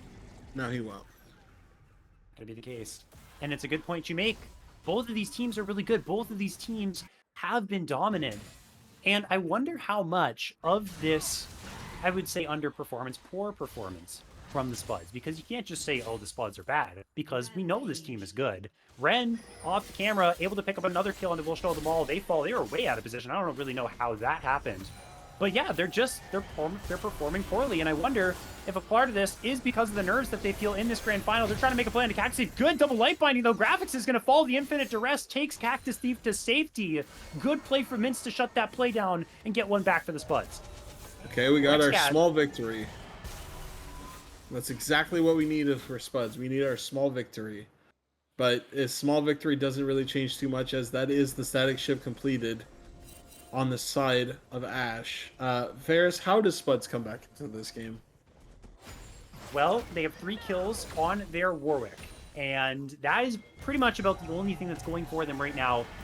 It honestly has to come off the back of Gorillas making poor plays and Spuds being in the right position to punish, because at this point, if Gorillas plays a sound game, if they don't make mistakes, if they play very slow and methodically to their advantages, they're going to win the game. That is simply the fact of the matter. But will they play perfectly? Probably not. There will be opportunities for Spuds to punish. They just have to be in the right spots at the right time. Right now, at the scrubs, likely not going to be the case. It's going to be all 6 going the way of the Gorillas. So what you're saying is Vander from Arcane is going to show up in this game and carry. Is? Maybe not. Has to? Probably. But that's the Arcane analysis. Unfortunately, it's just so difficult for this pick top as well, because this tick top is already so behind. Alawi going to be able to have that sundered sky soon. There you go. Thank you. It's just so difficult for York to do anything, because at this point his champion is just not designed to deal with Alawi when Alawi is 30 CS ahead. Right? It's just difficult, because even mid lane, Victor's already fallen behind as well, and Lizzo's already 150 stacks on his tier, so he is able to just freely keep stacking as much as he can. Skadoosh going with the double burn again, that is the meta build on it, but it's just so hard for Spuds to do something this game because they don't have... Oh! Infinite Duress. Cactus Thief actually somehow missed that. They're going to get the light blinding, the full combination. There's the final spark from Mint, but the teleport behind, huge! Depth charge from Graphics saves the day, and Ren will stay alive. Disaster again for the Spuds. They tried to pull the trigger, but their gun has jammed once again. 10-3 now. Gorillas looking for that Drake as well. Oh no, Dredge line as well. That's going to be Graphics picking up that kill. Lizzo isn't even going to fall to the Arcane Storm, and now Skadoosh in a little bit of a world of hurt. The Gravity Storm going to stun up Graphics here. The Dredge line's going to hit the Grop. That's the wrong person, and you know what? The Grop is a little bit valuable. It gives you some gold, but the Victor, probably the person you wanted to hit in that situation. Low health bars, no one dropping for the side of the Gorillas. So Cactus had that kill on Red confirmed. Like, you go for that play. You go for that 400 gold shutdown. Oh, Tobex? Oh! Maybe the outplay Tobex. is possible. No, it was close. It was pretty close. It was a lot closer. Mint? But now, oh, wait, let's what is happening on the map? It is never-ending action here. I feel really bad for you, Chippy. I know you're trying your best, and it's okay. There's stuff happening all across the map, and these teams just don't want to give it a rest. They don't want to give it a rest. Cactus is dead again. Mint KMZ still has ultimate up. So we could have ulted the Nautilus there, gotten both of it to kill him, but I mean, this is just kind of cinema, but not the type of cinema you need if you're Spuds. If you're Gorillas fans, it's cinema. This is like a blockbuster 5-star classic If you're of the named film. Boat Chicken, it is cinema for you, actually. Yeah. Spuds fan, well, not so much. You're probably giving this film a 0% on the Rotten Tomato score. Can we give a negative, actually? You could go as far as to say that, but you know, maybe a negative if this game gets any worse than it already is, because 13-4 right now, yeah, 5,000 gold lead, 15 minutes into the game, Rip Herald up and available, Gorillas looking for that, and the Spuds have moved their bot lane towards this objective. The question is, can they actually muster enough strength to contest it, as we're going to see depth charge onto Mint, who flashes into the Raptor pit to safety. Lux without that one doesn't have a lot of agency. And now it's just another objective secured for the side of Gorillas here, because the Herald is pretty much theirs, uncontested. I don't think there's anyone even relatively close enough on the Spuds to contest it, despite the 3-kill Warwick. It's just unfortunate. I mean, that's just been the tale of these series as well. Just complete shutouts objective-wise for the side of Spuds. All 3 games, they have gotten 1 objective, max 2. And they're just losing because they just fight early game against comps that they're not supposed to fight early game with. And this game, they do have an early game comp. You have the Yorick, you have the Caitlyn Lux, the pushing lanes, a Warwick, but you just are so behind, and it just feels like the tilt is just fully set in for the players of Spuds, where it's just so hard to keep the mental going after rarely losing at all the regular season to just getting dominated in the finals. I'm going to have to agree. I mean, it was that R3 York pickup as we see Gravity. Field is going to find the stun, and the Arcane Storm is going to come through as well. Skadoosh trying to find this kill. This was actually getting quite low. Doesn't have flash either. There's the Hex Tech Ray. The Primordial Burst finally this time isn't enough damage to take down a target, and it will be the solo kill for Skadoosh. Going to get them a little bit more confidence for the Spuds, but that's immediately going to be ripped away because Wanderer and Rex Cat, this dynamic duo, top jungle, now Rift Herald summoned up, finding themselves a kill. And with everyone else on the other side of the map, they're going to drive this one down and probably hit onto that tier 2. We'll show them all is here, and now the rest of the squad's showing up as well. They should be able to defend this. They have to be careful. Maybe they get collapsed on. Likely not going to be the case. And run from it, dread it. Lizzo getting solo killed randomly in a game. Destiny always arrives for him. That's the meme of it as well in the lower division where Lizzo randomly getting solo killed, but I don't think it matters this game too much. The Victor getting that kill, while it is nice, and is able to kind of put him forward thinking, it's just really, really unfortunate on how this entire game is evolving. And Cycle Sword is coming out for Alawi, so now whoever she catches is 99% slowed. So... Yep, and it's going to be really tough. And we're going to see, you know, can they come back? Can they mount, you know, some type of play, some type of confidence to bring it back? It just doesn't feel very inspiring from the Spuds side. Although the game isn't over, they were able to get that solo kill. 1-0 on the Victor. That's a little bit of something. Tobax in this 1v1 against the Veigar. He's not going to like being in that cage, but they've got a cage of their own. Thankfully, Lizzo didn't get trapped inside of that. There's no flash. Definitely could have dropped here.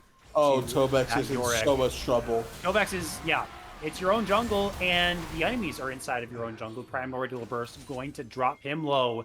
Another one goes over to Lizzo. And that's just what happens when you're behind. They take control of your jungle. You don't have a lot of places to go.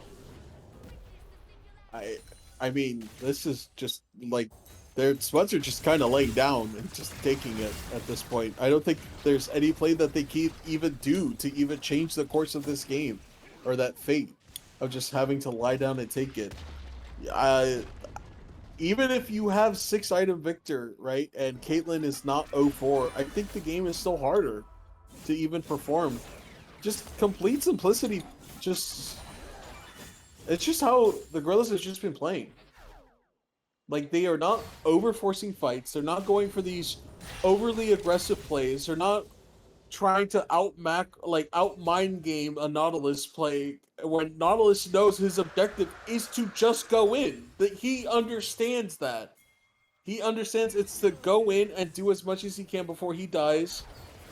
Just the macro play. See, like... Well, now graphics, you have to be careful. This is a little bit ambitious now. Doesn't get hit with the light binding, but the infinite dress plus the final spark will come through. We'll show them all get their first kill of the game. Although the tower dive went down onto Skadoosh. Rex Cat and Lizzo find themselves one, but Cactus Thief is engaged with the Blood Hunt. Good Cage is actually gonna cut off the rest of the reinforcements here for Cactus Thief. Lizzo's in some trouble, but not enough trouble to fall. We'll show them all is gone as well. 3 for 1 across the board. Graphics steps up too far, but in the end, it just baits the Spuds into a fight that they don't want. Ren is unstoppable. 4 down. The only one alive is Tobax. There's siege in this tier 2.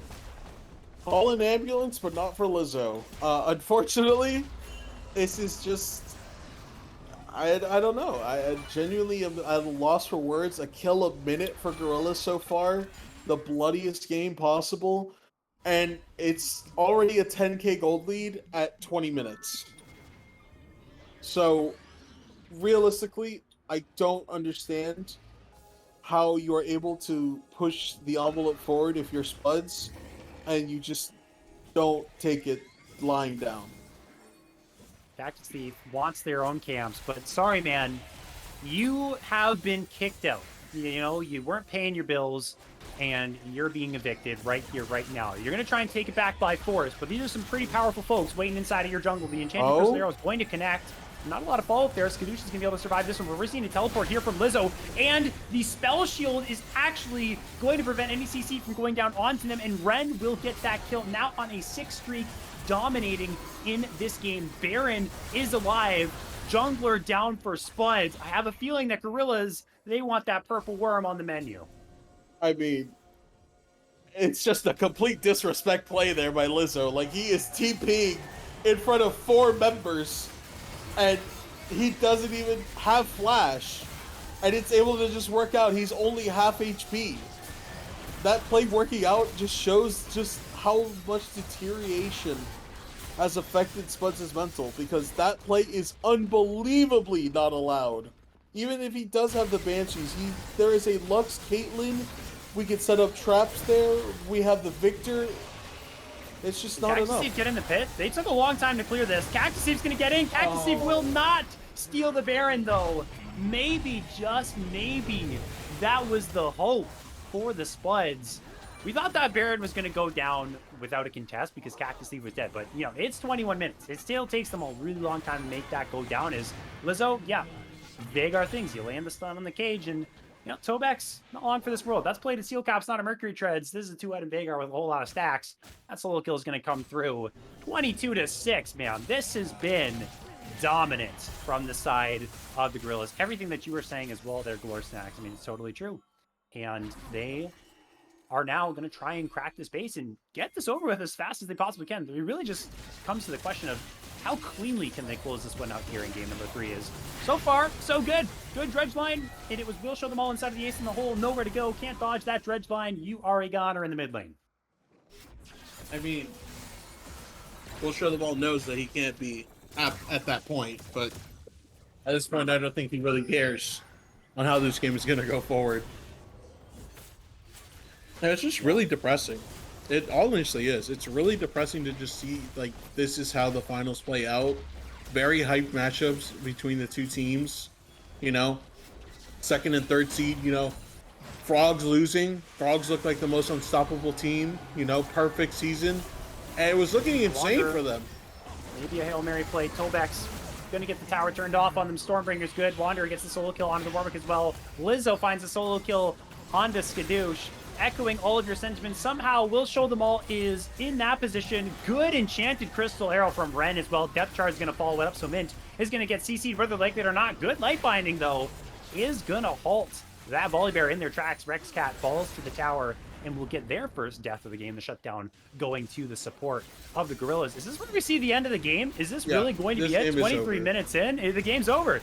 That is it. It's You're not going to get over. a super hype call from me because we kind of knew this was going to be the result from the beginning. Congratulations to the Gorillas. 3-0, emphatic, dominant, convincing fashion. They will be your Blue Water Draft Ruby 2024 Fall Split champions. I mean, and the way it's just happening and how it just looked for Spuds, I mean, they just went out with a whimper, honestly. They just did not play their game. They honestly did not do what they needed to even contest any part of this game at all. It's just, you pick an aggressive bot lane and we just can't do anything with it as well. You know, the Warwick as well, an interesting pick. You know, Arcane Diff, you know, we were memeing it, but I don't even know what to say. It's just like they just laid down. Spuds just genuinely laid down and just did not put up a fight as well for the entire second, like even the first 2 minutes of this game, right? You lock in Yorick into one of its worst counters possible. It's not serious. It genuinely feels unserious from Spuds' draft on how they're able to perform that. I mean, it's just crazy. I couldn't agree more. It felt off, you know. I could see the game 1 draft. It wasn't good. They didn't get a lot from their Mordekaiser pick, and you know, so that happens. Shake the rust off, adapt, look for something different. They ran it back again in game number 2. They got smoked again. They tried to pull it back, but most of that was off of the Gorillas making some pretty big mistakes. And to Spuds' credit, they were able to capitalize on that. It just was too little too late. And then back to what you're saying here, game number 3. Again, the Aura pick didn't get the value they wanted from it. And I want to credit the Gorillas now. We're talking about how the Spuds, yes, they did have a poor performance. But the Gorillas played a really clinical series, especially in this game 3. And we already talked about this, but just the example of shutting down the Caitlyn Lux, that is a strategy that the Gorillas executed effectively. They burned both flashes. They knew that the Caitlyn Lux were going to get the push at that level 2, level 3 mark. They knew they could get a gank opportunity off, and they knew once both flashes were gone, they could regank. And they executed that flawlessly. They punished accordingly. They came into these games with a game plan, and they executed. It's like the exact opposite of what ended up happening with the Spuds. They felt lost, while the Gorillas, they felt like they were ready for the series. They were prepared, and they were just on form today.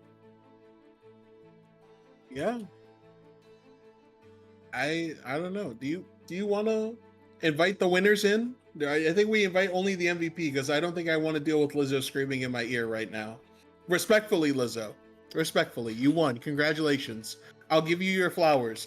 I'll golf clap for you. Yeah. Okay? Let's bring someone in for an interview here. So, do we have anyone that's volunteering from the side of the Gorillas, or should we? Oh, we'll send it to break. Okay. So we're going to send it to break. I'm getting word from production we should do that. And when we come back, we will bring in someone for an interview from the side of the Gorillas and get a little bit of, pick their brain a little bit on how they're feeling after this championship victory. So don't go anywhere. We'll be back with that very soon.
Welcome back, everyone, and I'm going to be the bearer of bad news here because we're having some complications with interviews and getting into contact. It's a whole process of getting the player actually into our staff server, and we can't really get that done right now. So that's going to be we have someone joining in potentially. It's me. I've got somebody coming. Okay, never mind. There you go. We're canceling the canceling of the interview. It's a double cancel. We're gonna get the interview. It's gonna happen. So yeah, someone's coming in. We're gonna interview a player here from our championship Gorillas roster. So pretty exciting. That'll take I guess a couple minutes for them to get on in. It gives us a little bit of time here to talk, and we'll wait for them to jump on in to our call, and then we'll get the interview underway. But yeah, maybe we can just talk about that series, Glorious Snacks. I mean, we have already covered the fact that okay, well, it seems like we have our player here. Oh my god. You have Lizzo and Ren. All right, there we go. Lizzo and Ren. All right, I'm going to start this interview off. Congratulations, guys, on being the Blue Otter Draft Ruby Division champs here. I'll just give a quick opening question. How does it feel now that you guys are champions and you've won here in the grand final? Expected from week one. That's all I got to say. I told everyone I was coming down here in the lower division to put an end to the Fool and his reign of multiple chip farming. And yeah, it was a stomp. We didn't think it was going to be a stomp, but it was a stomp all the way here. Last time we lost was week 2. And you, Ren? Yeah, I just be fishing, dog. That's all I gotta say. Ren was one of the couple players that I had to save from annihilation from the teams they were on before. I was the problem. All right, Glorious Snacks, Mr. Lizzo. Let's see what you gotta say here. I'll give you your golf clap, Lizzo. Okay? Oh, my golf clap? I'll give you your golf clap. That's all you get from me, okay? Because Ren is the real carry. Ren is no longer the passenger. I mean, Skadoosh obviously, best bid in the split, right? Yeah. But he definitely gaps me, right? He was the best bit of the split for a long time running. Because he's not playing. He's playing against everyone but me. That's why. Okay. Okay. Now here comes the ego. Now we I have had to the deal ego with before this. this game started. Because imagine if I got 0-3, I would have got the hammer dropped on me. I would have got pinged like 80 times. I would have had to go on Do Not Disturb. Well, you have the right to talk your stuff a little bit here, because that was a really dominant final. And now that we're talking about that mid lane matchup here, Lizzo, I'll pick your brain a little bit. You get the Veigar 3 games in a row, and Glorious Snacks and I on the desk, while we were watching these graphs go down, kept on saying to ourselves, how does Lizzo time and time again get the Veigar pick into such good Veigar conditions? It's full melee champions from the other side, and you can just sit there, drop the cage, and deal all the damage you want. And that was pretty apparent with the level of success you had in those games. So what was going through your guys' minds as you keep seeing these angles for the Veigar and you keep getting it, and you're really happy with it? Just the drafts in general, how were you guys feeling when you saw and were reacting to what the Spuds were pulling out in these games? Oh, you gonna make me blush, man. You gonna make me blush. All I know is, the draft. Me and the whole team, we have a little draft session, planning what we're banning and picking. And to be honest, it was pretty easy to draft against these guys because you just ban Stinge and Toblex is, let's just say, inhuman. Then Jungle, Skarner, broken champion, had to get that every game. We were banning those, no matter if we were 0-2 in the first 2 games, we were banning them every game. The third ban was iffy, but I was like, are they gonna ban Syndra because she's my one trick? So I was like, are they gonna ban her, pick her, what they gonna do? But they kept picking red side for some reason. So there was that, and I was like, when in doubt, Veigar it out. Like, I've been playing him. He's like my third go-to. Hwei is the second, but me and Skadoosh play Syndra and Hwei. And he didn't seem to have an answer to Veigar either. So I was like, lock it down. I'll be one. I don't care.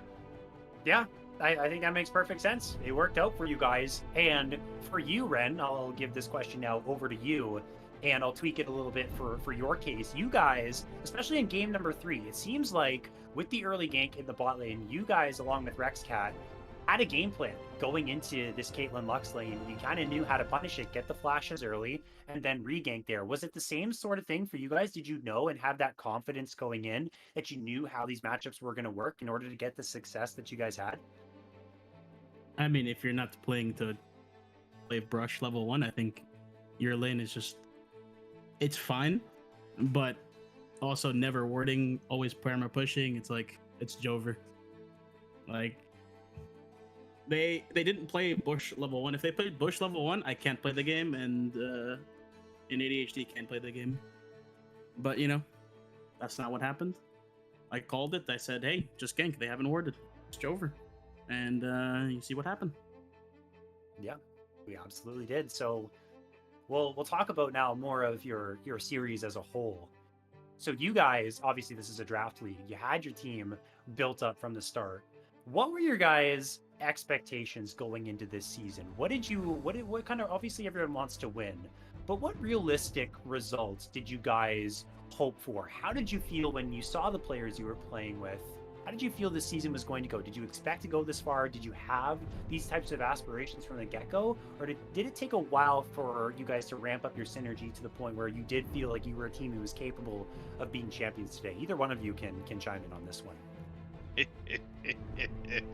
All I know is from week 1 we played the Frogs, who lost in the semis to Spuds. We kind of got rolled, and that's when I played jungle because I was the captain. I was jungle. I was like, you know what? I could definitely play jungle, but I was down to make trades to make my team as better as they can. The first trade I made was for my boy Rex, who is I've been playing with Rex for like 3 years, and he basically my neighbor too. So I was like, I couldn't draft him because I was a jungler. So I was like, okay, so Taunty's team had 2 junglers, and he needed ADC. So I was like, both Chicken plays ADC, and his team got better. I forget if I know they won Gauntlet. I don't know what happened after them. And then I had to get Ren out of there. I was like, had to get Blinkerton out of there because he was toxic. And then I saw Ren just performing on the Eagles, who were one of the worst teams in the league, and he was still kicking ass over there. So I knew we couldn't win with the squad I had week 1, just because Clark hasn't played comp in he said a couple years. That was my top laner. And then Blinkerton was just the most toxic guy I've ever played with in my life. And I'm a much better mid laner than jungler. I still think I'm a fine jungler, but... So yeah, the trades, I made 3 trades, and getting Crab, who got us here in the first place. After all the trades, and we never lost a game with the new roster, so it felt good.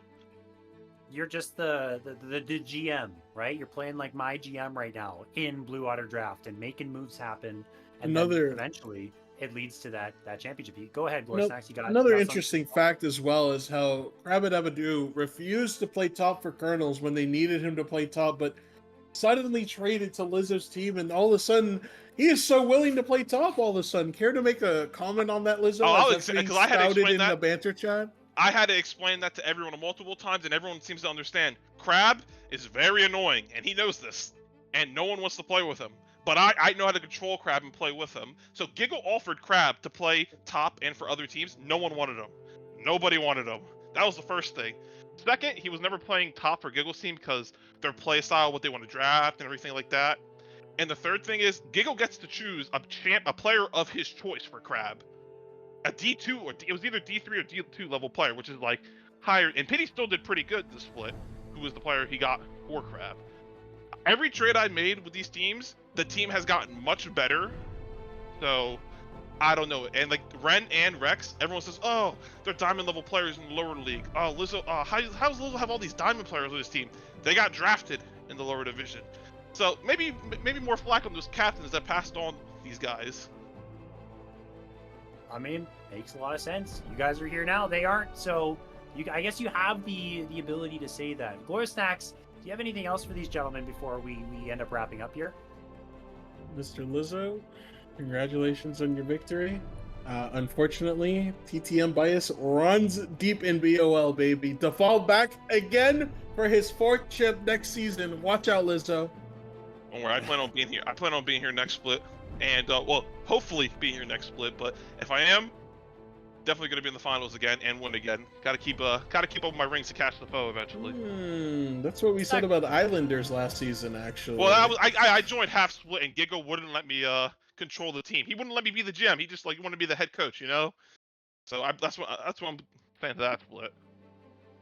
Well, there's that confidence coming through. You like to hear it, and I'll give the floor to both you and Ren to give some shout outs here to anyone you feel the need to shout out here. You guys are the champions. Anyone you give some credits to shout out here before we close up the stream? Ren, you want to go first? Yo, shout out Lizzo. He took me out of prison. Obviously, I got to shout out Crab for getting us here and not being as annoying as usual. Miles for subbing in and performing. I don't know if you all saw the Casante game, but that 1v3 fight he basically had. And then Rex, my boy, finally got him the chip after all these draft years, and he looked like, in my opinion, it might go MVP might go to Rex. Is all I'm saying. And then Anthony, he had maybe the worst game I've ever seen him support in the first game. But he's like, oh, he's got the mental fortitude of like, I don't even know, like he wasn't tilted at all, and said, guys, if we're winning and I'm trolling, I don't know what to say. So basically, my whole team, and I want to give a little shout out to my fallen gorillas who weren't here in the finals with us. Boat Chicken, Clarkin, not Blinkerton though. Blinkerton, good luck on you. There you go. Well, that is you hear it from our champions. Champion mid laner, champion AD carry Lizzo and Ren. Congratulations to you two and to the rest of the gorillas as well for being our Blue Water Draft Ruby champions. That's going to close it out for our stream tonight as well. That's going to do it for the Ruby division of Blue Water Draft. So I was able to step in for the playoffs here, and it's been a pleasure to be a part of this broadcast. Also, shout out to Glor Snacks as well for filling in for Dean for tonight. Excellent job on Glor Snacks' end. You did a fantastic job. Happy to have you here on the stream. Shout out to our producer Chippy as well behind the scenes, making everything look lovely. KibCat for bringing these two lovely gentlemen in for the interview. And that wraps up our stream. So thank you everyone for tuning in. If you're showing up every single week, shout out to you. If you're showing up tonight, thanks for watching, and have a very happy holiday season as well. And we will see you in the seasons to come. But for now, we do say good night and have a good one, ladies and gentlemen. We'll see you next time. Good night.